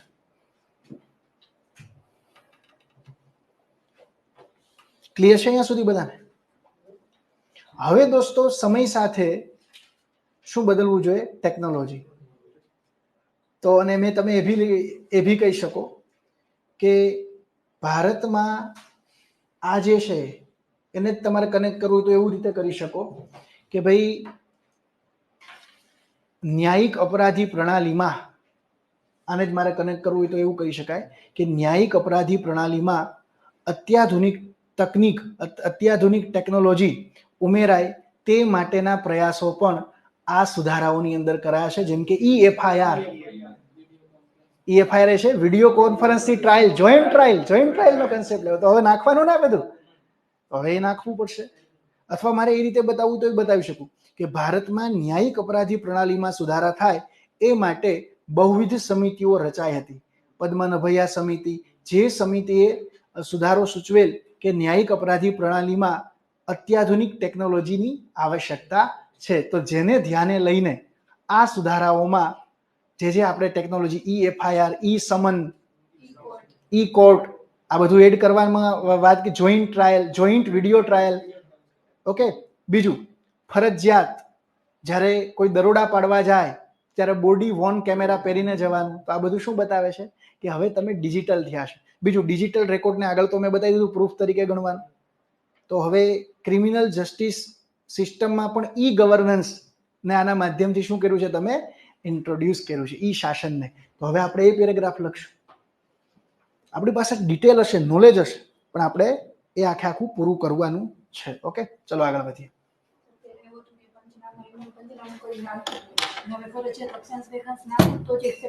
લોકેશન એના માટે એક કદાચ આ વખતે આ લોકોએ એવિડન્સ માટે NICA નેશનલ ઇન્ફોર્મેટિક્સ સેન્ટરે સાક્ષ્ય નામની એપ્લિકેશન બનાવી. ચાલુ થઈ ગઈ સાક્ષ્ય. દિલ્હી સરકારે પણ પ્રમાણ નામની એપ્લિકેશન બનાવી છે. દરેક રાજ્યએ પોતાના અલગ અલગ. તમારે બધા ડેટા કેમાં નાખવાના? એમાં જ અપલોડ કરવાના બધા. ઈ સાક્ષ્યમાં નેશનલ ઇન્ફોર્મેટિક્સ સેન્ટરે આપણી એપ્લિકેશન બનાવી છે ઈ સાક્ષ્ય, એ બધા એવિડન્સ તમારે જે રીતે કેમ ડીજી લોકર છે એ રીતે બધું આમાં જ કલેક્ટ કરવાનું, એ જ તમારે કોર્ટની અંદર સબમિટ કરાવવાનું. દરેક ડિપાર્ટમેન્ટ બહુ સારી બાબત છે.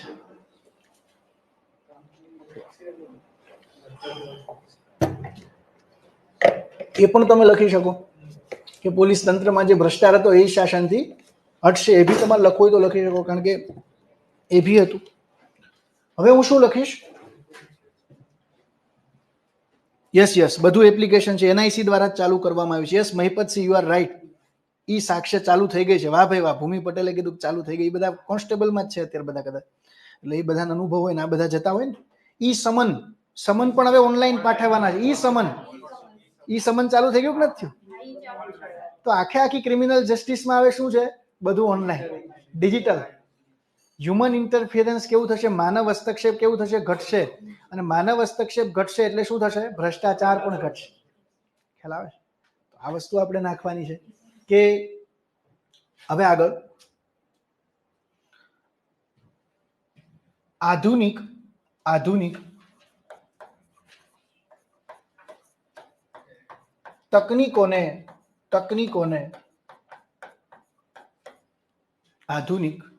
તકનીકોને ધ્યાનમાં લઈ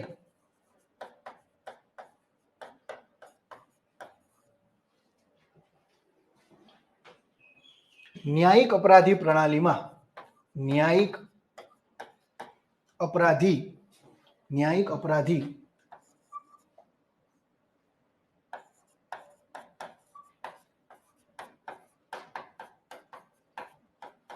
આધુનિક તકનીકોને ધ્યાનમાં લઈ ન્યાયિક અપરાધી પ્રણાલીમાં ઈ શાસન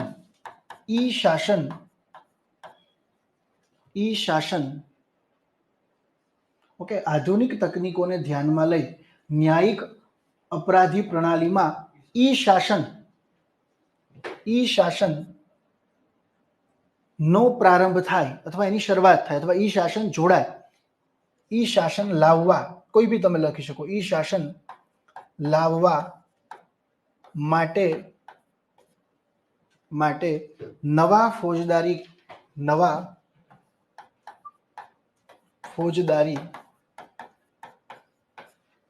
ફોજદારી કાયદાઓમાં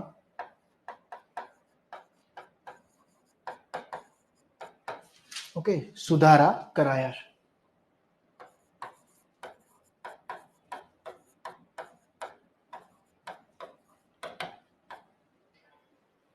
જેમ કે હવે ઉદાહરણ આપીને આપણે ચાલુ કરી દેવા. નવા કાયદાઓમાં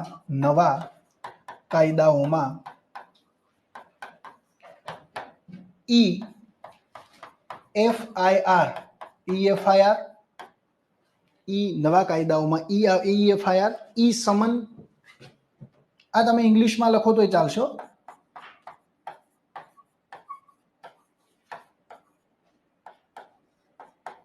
EFIR ઈ સમન ઓકે. નવા કાયદાઓમાં EFIR ઈ સમન, ત્યારબાદ વિડિયો ટ્રાયલ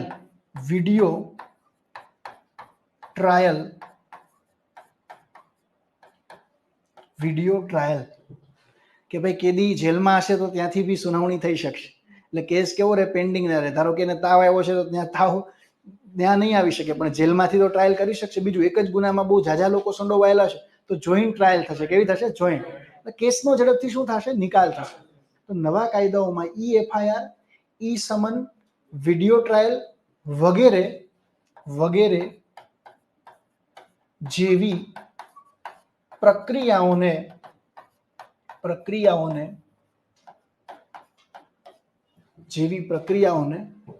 ઓનલાઈન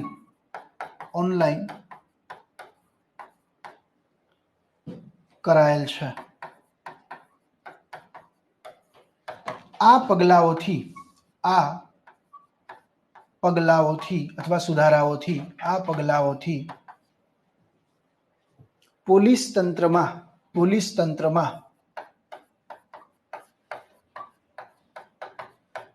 જો આપણે જ્યારે કોઈ પણ વિભક્તિ લખીએ તો એને નામની નજીક લખવાનું. અહીંયા મેં લખ્યું ને, પ્રક્રિયાઓને તો નજીક હોય. ઘણા લોકો દૂર લખે છે. પોલીસ તંત્રમાં તો માં નજીક આવશે. કેવું આવશે? નજીક આવશે. ઓકે, તો આ પગલાઓથી પોલીસ તંત્રમાં શું ઘટશે? ભ્રષ્ટાચાર ઘટશે. પોલીસ તંત્રમાં ભ્રષ્ટાચારમાં ઘટાડો થશે અને ન્યાયિક પ્રક્રિયા કેવી બનશે? ઝડપી. અને ન્યાયિક પ્રક્રિયા ઝડપી તો મેં આગળ લખ્યું, હવે મારે લખવાનું વેગવંતી બનશે. કેવી બનશે? વેગવંતી. ન્યાયિક પ્રક્રિયા વેગવંતી બનશે.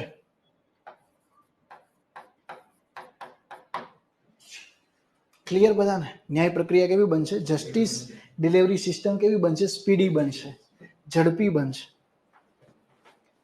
હજી દોસ્તો આની અંદર મારે લખવાનું છે. હવે લોકતંત્રનો ચોથો સ્તંભ કયો છે? મીડિયા. હવે એક રિપોર્ટ આવ્યો હતો દોસ્તો, આની યારે પછી મારે આગળ કનેક્ટ કરવું હોય તો એ કરી શકું કે તાજેતરમાં પ્રકાશિત અહેવાલ મુજબ વિશ્વની અંદર સૌથી વધારે ફેક ન્યૂઝ ક્યાં હતા? ભારતની અંદર. કોઈ પણ જગ્યાએ અને ફેક ન્યૂઝ ઉપર કોઈ નિયંત્રણ હતું નહીં. પણ આ કાયદા દ્વારા ફેક ન્યૂઝને પણ એક હેટ ક્રાઇમ તરીકે વ્યાખ્યાયિત કરવામાં આવેલ છે. First time. કારણ કે આ દુનિયા કેવી છે? ઇન્ફોર્મેશનની સદી છે, માહિતીની સદી છે. તો એ રીતે આપણે લખવાનું. આની પછી જે, કારણ કે એવી વસ્તુ આપણે એડ કરવી પડશે. બે વસ્તુ આમાં કન્સિડર કરીશ હવે પછીના પેરેગ્રાફમાં, કે જે જૂના કાયદાઓ હતા એના બદલે હવે નવું સ્વરૂપ આપવામાં આવ્યું. જેમ કે ઉદાહરણ તરીકે પેલા શું હતું? રાજદ્રોહ. હવે તો લોકતાંત્રિક દેશ છે, હવે દેશદ્રોહ. એટલે જે ઉપનિવેશિક જે માનસિકતા લોકોમાં હતી એ પણ દૂર કરવા નવા કાયદાઓએ પ્રયાસ કર્યો છે. કે ઉપનિવેશિક જે માનસિકતા હતી એને તોડવાનો પ્રયાસ આ કાયદાઓની અંદર થયો છે. તો હવે હું એ આખું એની પછીના પેરેગ્રાફમાં આ બતાવીશ. ઓકે, નવા ફોજદારી કાયદાઓમાં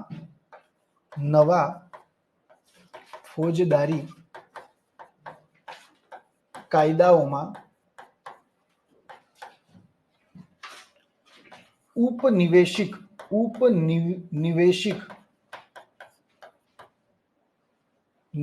નવા ફોજદારી કાયદાઓમાં ઉપનિવેશિક માનસિકતા અને બાબતો. ઓકે, નવા ફોજદારી કાયદાઓ ઉપનિવેશિક માનસિકતા અને બાબતોને નવા ફોજદારી કાયદાઓ ઉપનિવેશિક માનસિકતા અને બાબતોને દૂર કરે છે. ઓકે, નવા કાયદામાં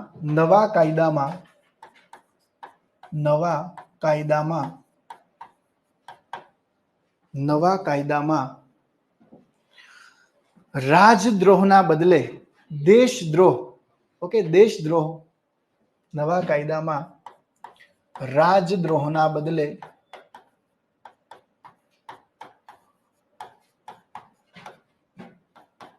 દેશદ્રોહ. નવા કાયદામાં રાજદ્રોહ ના બદલે દેશદ્રોહ ને સમાવેશી કરાયેલ છે. હવે જો એનો ઉદ્દેશ કહું, રાજદ્રોહ ત્યારે તમારો દ્રોહ કોનો હતો? રાજા સાથે હતો, બ્રિટનના રાજા સાથે. હવે અહીંયા શબ્દ કયો છે? દેશદ્રોહ. આ એક્ટ ક્યારે લાગશે? કે જ્યારે દેશની એકતા, અખંડતા, સંપ્રભુતાનું કોઈ હનન કરશે ત્યારે લાગશે. કારણ કે દેશની સુરક્ષા એ પ્રાયોરિટી હોય, એટલા માટે આ વસ્તુ છે. તો દેશની એકતા, અખંડતા, સંપ્રભુતાનું કોઈ ઉલ્લંઘન કરશે ત્યારે આ વસ્તુ લાગશે. ઓકે, હવે બીજી ઉપનિવેશિક જે માનસિકતા અથવા બાબતો હતી એને પણ અહીંયા દૂર કરી છે. અને સુપ્રીમ કોર્ટના ચુકાદાઓનું પણ સન્માન કર્યું છે. તો એ પણ હું આગળ લખી શકું. આગળ મારે કારણ કે એટલું તો અહીંયા પૂરું થઈ જશે. પછી મારે આગળ બતાવવું હોય તો પછી હું એ બતાવું કે આ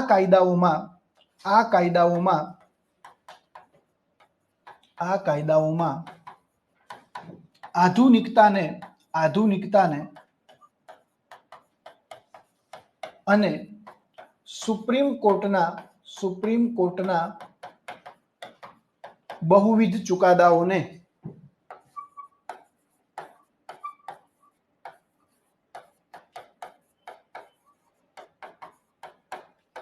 સન્માન આપવામાં આવેલ છે.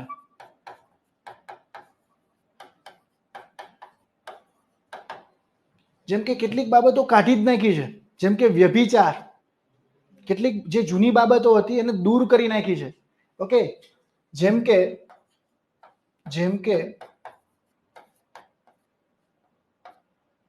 અપ્રાકૃતિક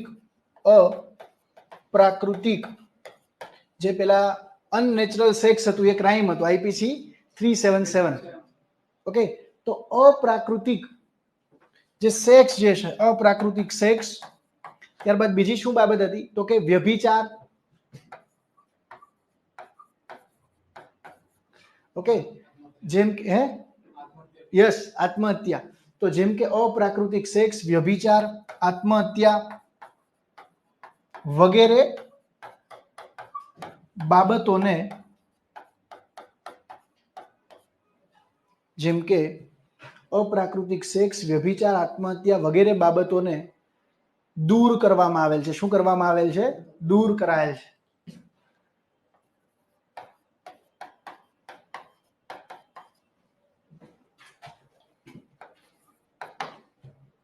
જ્યારે હવે પછી મારે એ બી બતાવવાનું, જેમ કે અપ્રાકૃતિક સેક્સ, વ્યભિચાર, આત્મહત્યા વગેરે બાબતોને દૂર કરાયેલ છે, પરંતુ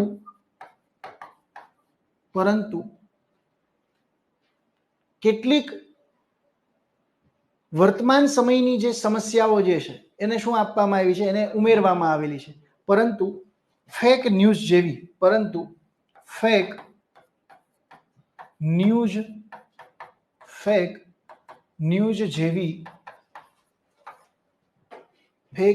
જેવી બાબતને હેટ ક્રાઇમ ફેક ન્યૂઝ જેવી બાબતને હેટ ક્રાઇમની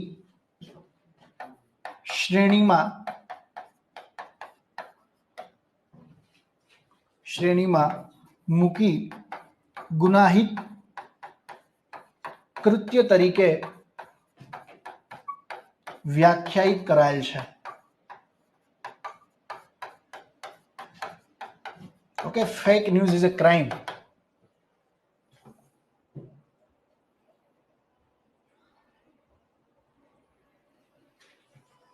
અપ્રાકૃતિક સંબંધો અહીંયા લખી શકો કે અપ્રાકૃતિક સંબંધો. ચલો, ઓકે.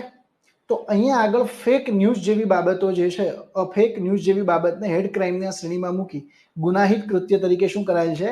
વ્યાખ્યાયિત કરાયેલ છે. હવે પછી તમારે લખવું હોય તો એવું લખી શકો, કહેવાય છે કે શા માટે ફેક ન્યૂઝને આવું જાહેર કર્યું? કે કહેવાય છે કે મીડિયા એ લોકતંત્રનો ચોથો સ્તંભ છે.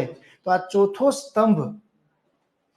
સ્તંભને લૂણો ન લાગે એટલા માટે ફેક ન્યૂઝને પણ આપણે શું કર્યું છે? ગુનાહિત શ્રેણીમાં મૂક્યું. નહીતર તો ક્રેડિબિલિટી જ નહીં રહે. ઓકે, તો આગળ તમે એવું બી લખી શકો કે કહેવાય છે કે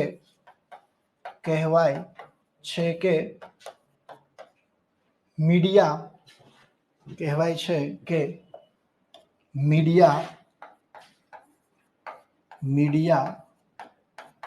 લોકતંત્રનો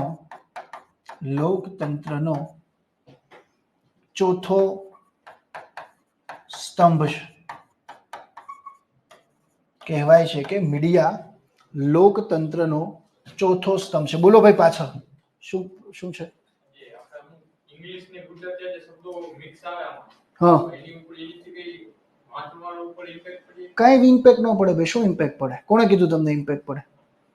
કઈ ઇમ્પેક્ટ નહીં પડે. ક્યારેક આપણે આજે અમુક શબ્દો જે ગુજરાતી આપણને ન આવડતો, જેમ આમાંથી ધારો કે 5 મારા શબ્દ આવે, આ હેટ ક્રાઇમ, તો એ ગુજરાતીમાં હેટ ક્રાઇમ જ કહેવાય. ઓકે, બીજો કયો શબ્દ આવ્યો આમાં? મીડિયાને તમે શું કહેશો? ગુજરાતીમાં શું કહેશો? ગુજરાતીમાં મીડિયા જ લખાય છે, સોશિયલ મીડિયા. શું લખાય છે? Social media. કોઈએ કીધું કે હું સામાજિક માધ્યમોનો ઉપયોગ કરું છું. ટેબલનું ગુજરાતી કરો, ટેબલ ઇંગ્લિશ શબ્દ છે. તો દોસ્ત અત્યારે ગુજલીશ, આમાં હું વધારે ઇંગ્લિશ શબ્દ નથી લખતો, પણ થોડાક ઇંગ્લિશ શબ્દો જે છે એ ચાલે. તમે કદાચ કોઈના એડિટોરિયલ વાંચો છો, રેગ્યુલર એડિટોરિયલ, કે તમે ગુજરાતી ભાષામાં એવું હોય તો નવલકથા વાંચજો, બક્ષીની, ગુણવંત શાહની, તો એ લોકો ઇંગ્લિશ શબ્દ રેર આલે. પણ હવે મારા આખા ફકરામાં એક શબ્દ હોય તો ચાલે, પણ હું 50 શબ્દ અડધો ગુજરાતી ઇંગ્લિશ લખું જ ના ચાલે. આમાં તમે જુઓ, મેં અહીંયા કોલોનિયલ નથી લખ્યું, ઉપનિવેશિક લખ્યું છે. બાકી અહીંયા લખવું હોય તો હું કોલોનિયલ લખું, ચાલે, લખે જ છે લોકો, પણ છતાંય મેં એનું ગુજરાતી કર્યું છે ઉપનિવેશિક. ખ્યાલ આવે શું કહું છું? ચાલે આંકડા ઇંગ્લિશમાં, ડોન્ટ વરી, એટલું બધું નહીં જોવે. તમારું કન્ટેન્ટ હોવું જોઈએ, કોર્સ હોવું જોઈએ અને ફ્લો હોવો જોઈએ. તો કહેવાય છે કે મીડિયા લોકતંત્રનો ચોથો સ્તંભ છે. હું શું વાત કરતો તે ભૂલી ગયો ભાઈ.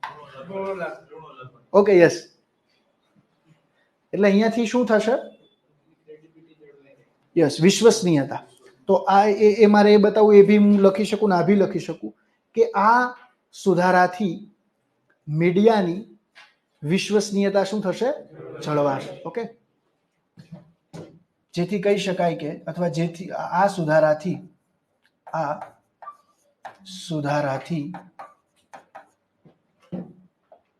મીડિયાની હજુ મેં અહીંયા અલગ અલગ લખ્યું છે, પણ રાઈટ તે જ. ઓકે, આ નથી. મીડિયા હંમેશા, એટલે આ એક મારી ભૂલ થઈ, પણ તમારે આ ભૂલ નથી કરવાની કે નજીકના જ શબ્દોની જોડણી ખોટી નહીં લખવાની. મેં અહીંયા લખી છે, પણ એટલે જ હું તમને અત્યારે કહી દઉં કે અહીંયા મી કેવો આવશે? હસવા આવે. જનરલી કોઈ ઇંગ્લિશ શબ્દ હોય તો એના શરૂઆતના બધા શબ્દ હસવા આવે, છેલ્લો શબ્દ દીર્ઘ આવે. આ હું તમને એક જોડણીનો નિયમ કહું છું. અંગ્રેજી કોઈ પણ શબ્દ તમે જોશો તો શરૂઆતના બધા કેવા આવશે? કેટલા વર્ડ થયા ભાઈ ધ્રુવરાજસિંહ પરમાર? 350 પ્લસ થઈ ગયા. વાંધો ને, ભલે થયા, પણ હું તો તમને આખો નિબંધ કરાવું છું એટલા માટે. તો આ સુધારાથી મીડિયાની વિશ્વસનીયતા શું થશે? વધશે. આ સુધારાથી મીડિયાની વિશ્વસનીયતામાં વધારો થશે.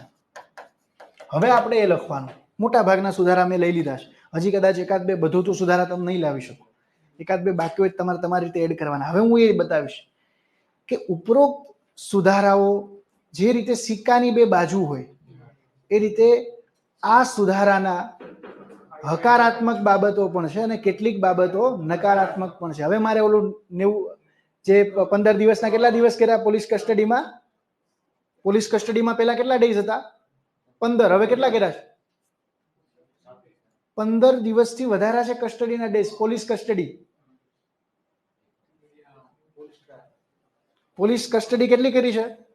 15 થી 90 અથવા 60, બેમાંથી એક એનો આંકડો છે કઈ?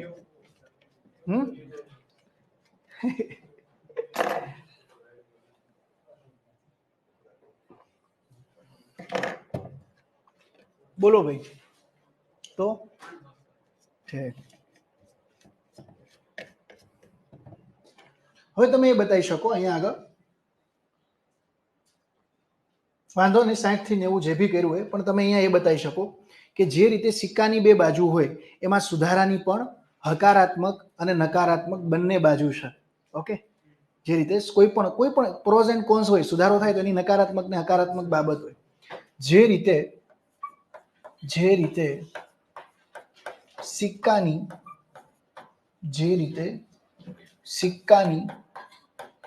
બે બાજુ હોય છે, એ જ રીતે સિક્કાની બે બાજુ હોય છે, એ જ રીતે આ ફોજદારી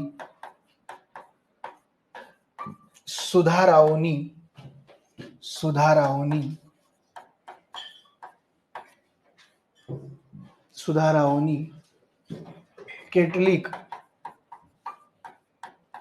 નકારાત્મક બાબતો પણ છે. જે રીતે સિક્કાની બે બાજુ હોય છે એ જ રીતે આ ફોજદારી સુધારાઓની પણ કેટલીક નકારાત્મક બાબતો પણ છે. હકારાત્મક તો જોઈ લીધી, ઉપરોક્ત આપણે બધી જોઈ, હકારાત્મક હતી. હવે નકારાત્મક બાબત કઈ છે? એક તો પોલીસ કસ્ટડીનો સમયગાળો વધારવામાં આવ્યો છે. તો આ કયા રાજ્ય તરફ લઈ જશે? પોલીસ રાજ્ય તરફ. ઓકે, પોલીસ ટોર્ચર તરફ, કારણ કે અત્યારે ઓલરેડી પોલીસ ટોર્ચર તો થાય છે, તો વધારે થશે. ઓકે, તો આ સુધારા દ્વારા પોલીસ કસ્ટડીનો સમયગાળો વધારેલ. જો પ્રોપર આઈડિયા ન હોય તો ખાલી એટલું જ બતાવવાનું કે આ સુધારા દ્વારા પોલીસ કસ્ટડીનો સમયગાળો વધારેલ છે, જેનાથી ઓકે, પોલીસ કસ્ટડીનો સમયગાળો વધારેલો છે જેનાથી પોલીસ રાજ્ય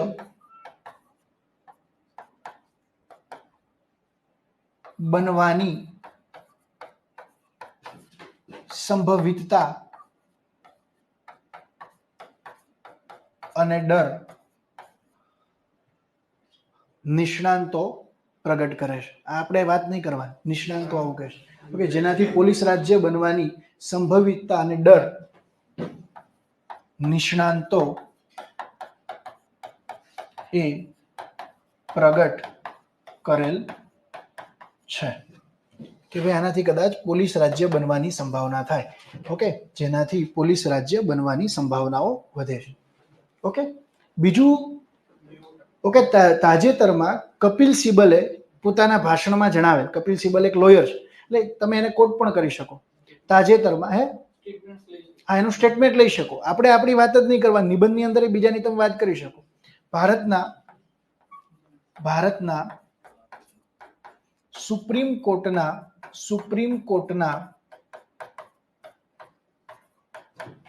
વરિષ્ઠ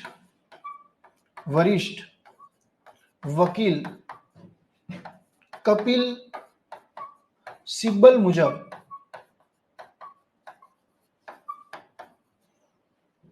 નવા ફોજદારી કાયદાઓ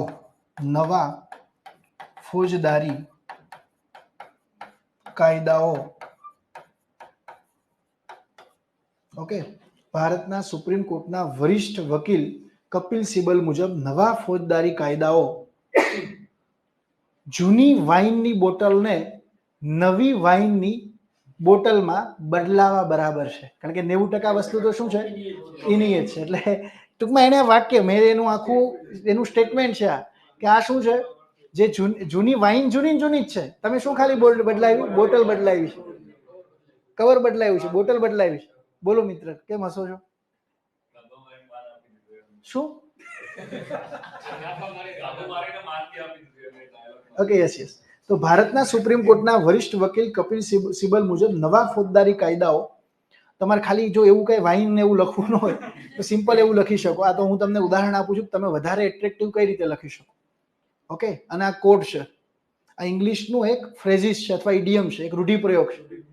ઓકે, કે old wine in new bottle. Old wine in new bottle. Wine જૂનો જ છે, પણ ખાલી તમે શું કર્યું છે, બોટલ બદલાયું છે. Old wine in new bottle. અથવા એ તમારે ન લખવું તો આ રીતે લખી શકો કે ભારતના સુપ્રીમ કોર્ટના વરિષ્ઠ વકીલ કપિલ સિબ્બલ મુજબ નવા ફોજદારી કાયદાઓમાં 90% અથવા ગુજરાતીમાં લખો તો વધારે સારું, 90% બાબતો જૂના ફોજદારી કાયદાઓ ને મળતી આવે છે.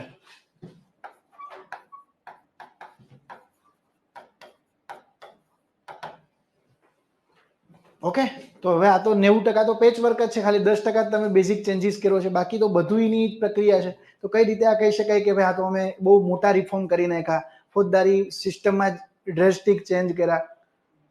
એવું નથી. હવે પછી આપણે આ તો બેઝિક આપણે શું લખ્યું, પડકારો લખ્યા. ઓકે, તો હવે પછી આપણે એવું લખી શકીએ કે ઉક્ત પડકારોને સરકારે ધ્યાને લેવા જોઈએ. અને આજે આ શું થયા, પડકારો થયા ને બે, આ શું થઈ, નેગેટિવ ઇમ્પેક્ટ થયા, એક ચેલેન્જ થયું. તો પછી આપણે હવે જે કન્ક્લુઝન કરવાનું છે એમાં શું કરવાનું છે, આમાં ઓલ્ડ વાઇન બોટલ વાળું લખી શકો કે old wine in new bottle, એ લખવું હોય તો બી તમે ગુજરાતીમાં લખી શકો. હવે અહીંયા આગળ હું કન્ક્લુઝન એ રીતે કરી શકું કે કાયદા ગમે એટલા સારા હોય, બહુ સારું કીધું હતું, કાયદાઓ ગમે એટલા સારા હોય પણ જ્યાં સુધી એ કાયદાઓનું યોગ્ય અમલીકરણ નથી થતું ત્યાં સુધી એ કાયદાઓનો કોઈ પ્રભાવ પડતો નથી. તો અગત્યની બાબત શું છે? એનું અમલીકરણ.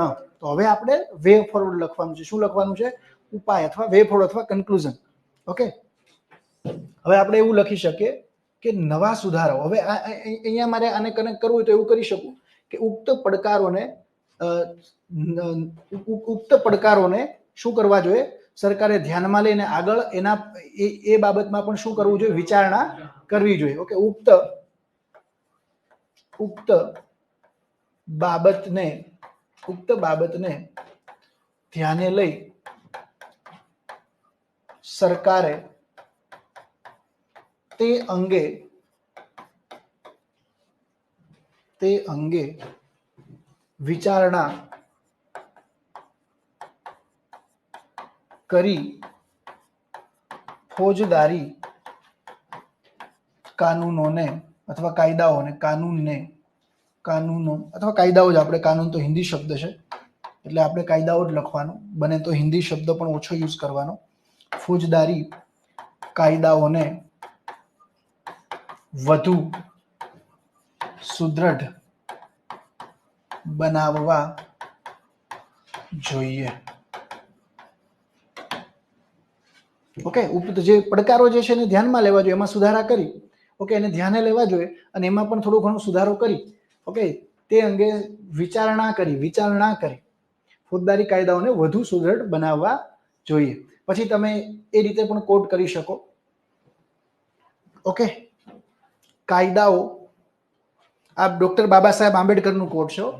કાયદાઓ અને બંધારણ ગમે એટલું સારું હોય પણ જો એનું સુયોગ્ય અમલીકરણ નહીં થાય તો એ બિનકાર્યદક્ષ નીવડશે. એટલે અહીંયા આગળ તમે એ લખી શકો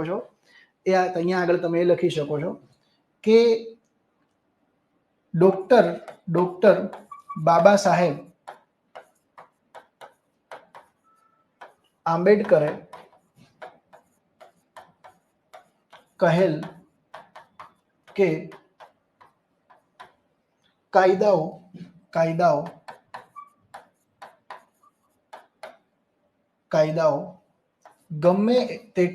ગમે તેટલા સારા હશે, કાયદાઓ ગમે એટલા સારા હશે, પરંતુ યોગ્ય અમલીકરણના અભાવે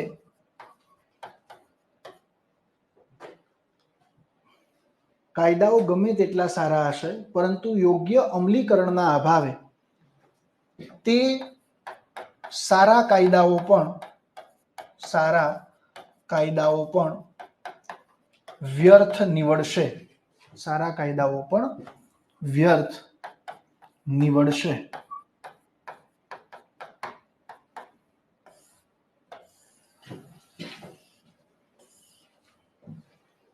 જેથી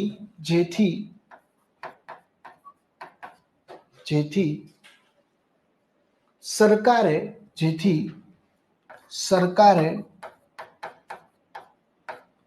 નવા કાયદાઓનું યોગ્ય અમલીકરણ થઈ શકે તેવા પ્રયાસો કરવા જોઈએ. તાજેતરમાં નેશનલ ઇન્ફોર્મેટિક્સ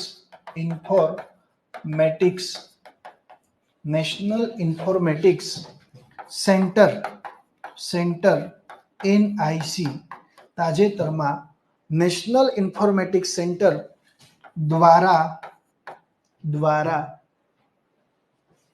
તૈયાર કરેલ ઈ સાક્ષ્ય પહેલ આવકાર યોગ્ય છે.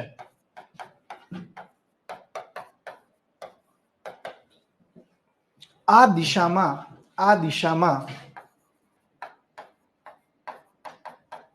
દિલ્હી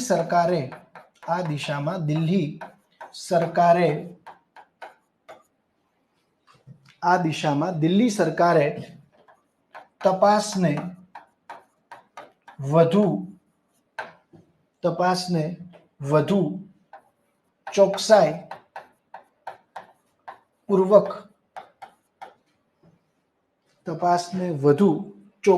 પૂર્વક ચોકસાઈ એટલે પ્રિસાઇઝલી, આ દિશામાં દિલ્હી સરકારે તપાસને વધુ ચોકસાઈપૂર્વક બનાવવા ઈ પ્રમાણ એપ્લિકેશન તૈયાર કરેલ છે.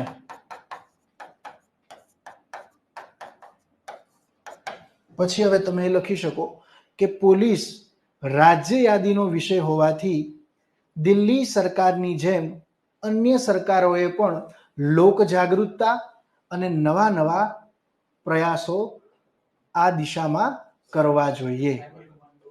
એટલે ટૂંકમાં તમે એ લખી શકો. પછી પણ તમે અહીંયા 2 એક્ઝામ્પલ પણ આપી દીધા, બીજા રાજ્યોએ પણ આવું કરવું જોઈએ. તો આ તમારો એસે, તમારું કન્ક્લુઝન કેવું હોવું જોઈએ? પોઝિટિવ હોવું જોઈએ હંમેશા. કન્ક્લુઝન ક્યારેય નેગેટિવ હોવું જોઈએ નહીં. ક્લિયર થાય છે ભાઈ બધાને? જે મિત્રો ઓનલાઈન છે હવે એને કંઈ ક્વેરી હોય તો કયો. ઓકે, આપણે અરાઉન્ડ આખો એસે મેં તમને કીધું હતું કે હું લખાવીશ, એટલે પ્રયાસ કર્યો છે. પણ અહીંયા કેવું હોય, બોર્ડ ઉપર લખાવું અને હું લખું એમાં ફરક હોય. બોર્ડ ઉપર ઘણી વખત કોઈ વસ્તુ મિસાઈ થઈ જાય, પણ છતાંય મેં ટ્રાય કર્યો છે કે એક્યુરેટલી ચાલે. પણ આ એટલા માટે મેં અહીંયા લખાવું. શું કામ લખાવું?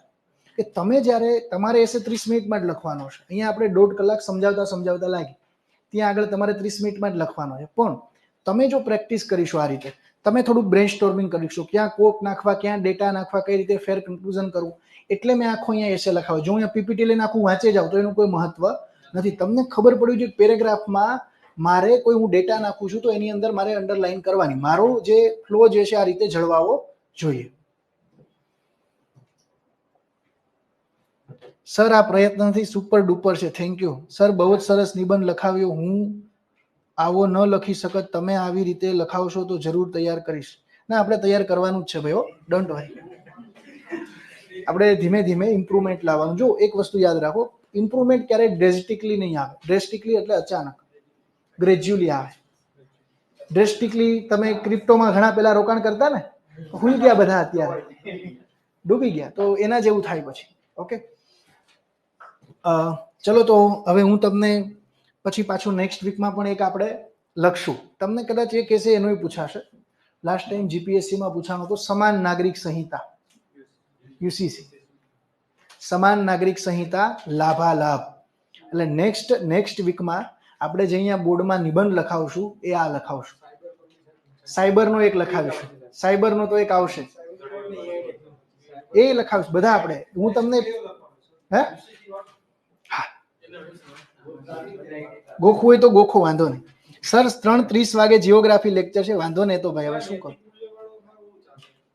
બધા આપણે ટ્રાય કરશું દોસ્ત. નૈતિક મૂલ્યો વાળો બી આવશે, ડીવાયએસઓમાં હતો, પણ ડીવાયએસઓની પેટર્ન અલગ હશે, તમારી અલગ હશે. તમારું પોલીસ ઉપર એક હશે, એટલે પોલીસ ઉપર તો મેં તમને કીધું જ છે એકાદું ગોખી જ મારવાનું. બધાએ રિફોર્મને મેં પડકારો તમને ગોખાઈ દીધા લાસ્ટ ટાઈમ. સાયબર ક્રાઇમ એ કરાવશું. એટલે સાયબર ક્રાઇમ તો ઇઝીમાં ઇઝી છે, આ તો હજી થોડોક અઘરો છે. સાયબર ક્રાઇમ નેક્સ્ટ લેક્ચરમાં આપણે સાયબર ક્રાઇમ જોશું. સાયબર ક્રાઇમમાં તો તમે શરૂઆત કરી શકશો. ઓકે, નેક્સ્ટ લેક્ચરમાં આપણે આ જોશું. અને યુસીસી હું તમને લખવા આપીશ, અને એક એસે હું કરાવીશ એઆઈ નો, artificial intelligence. Okay, one nation one election. હા, એટલે ક્લાઇમેટ ચેન્જમાં આવી જાય પર્યાવરણ. સારું દોસ્તો, અહીંયા સુધી રાખીએ. હવે તમારે પાછો 3:30 લેક્ચર છે ને, હમણાં તમારે લેક્ચર રાખવાના જ છે.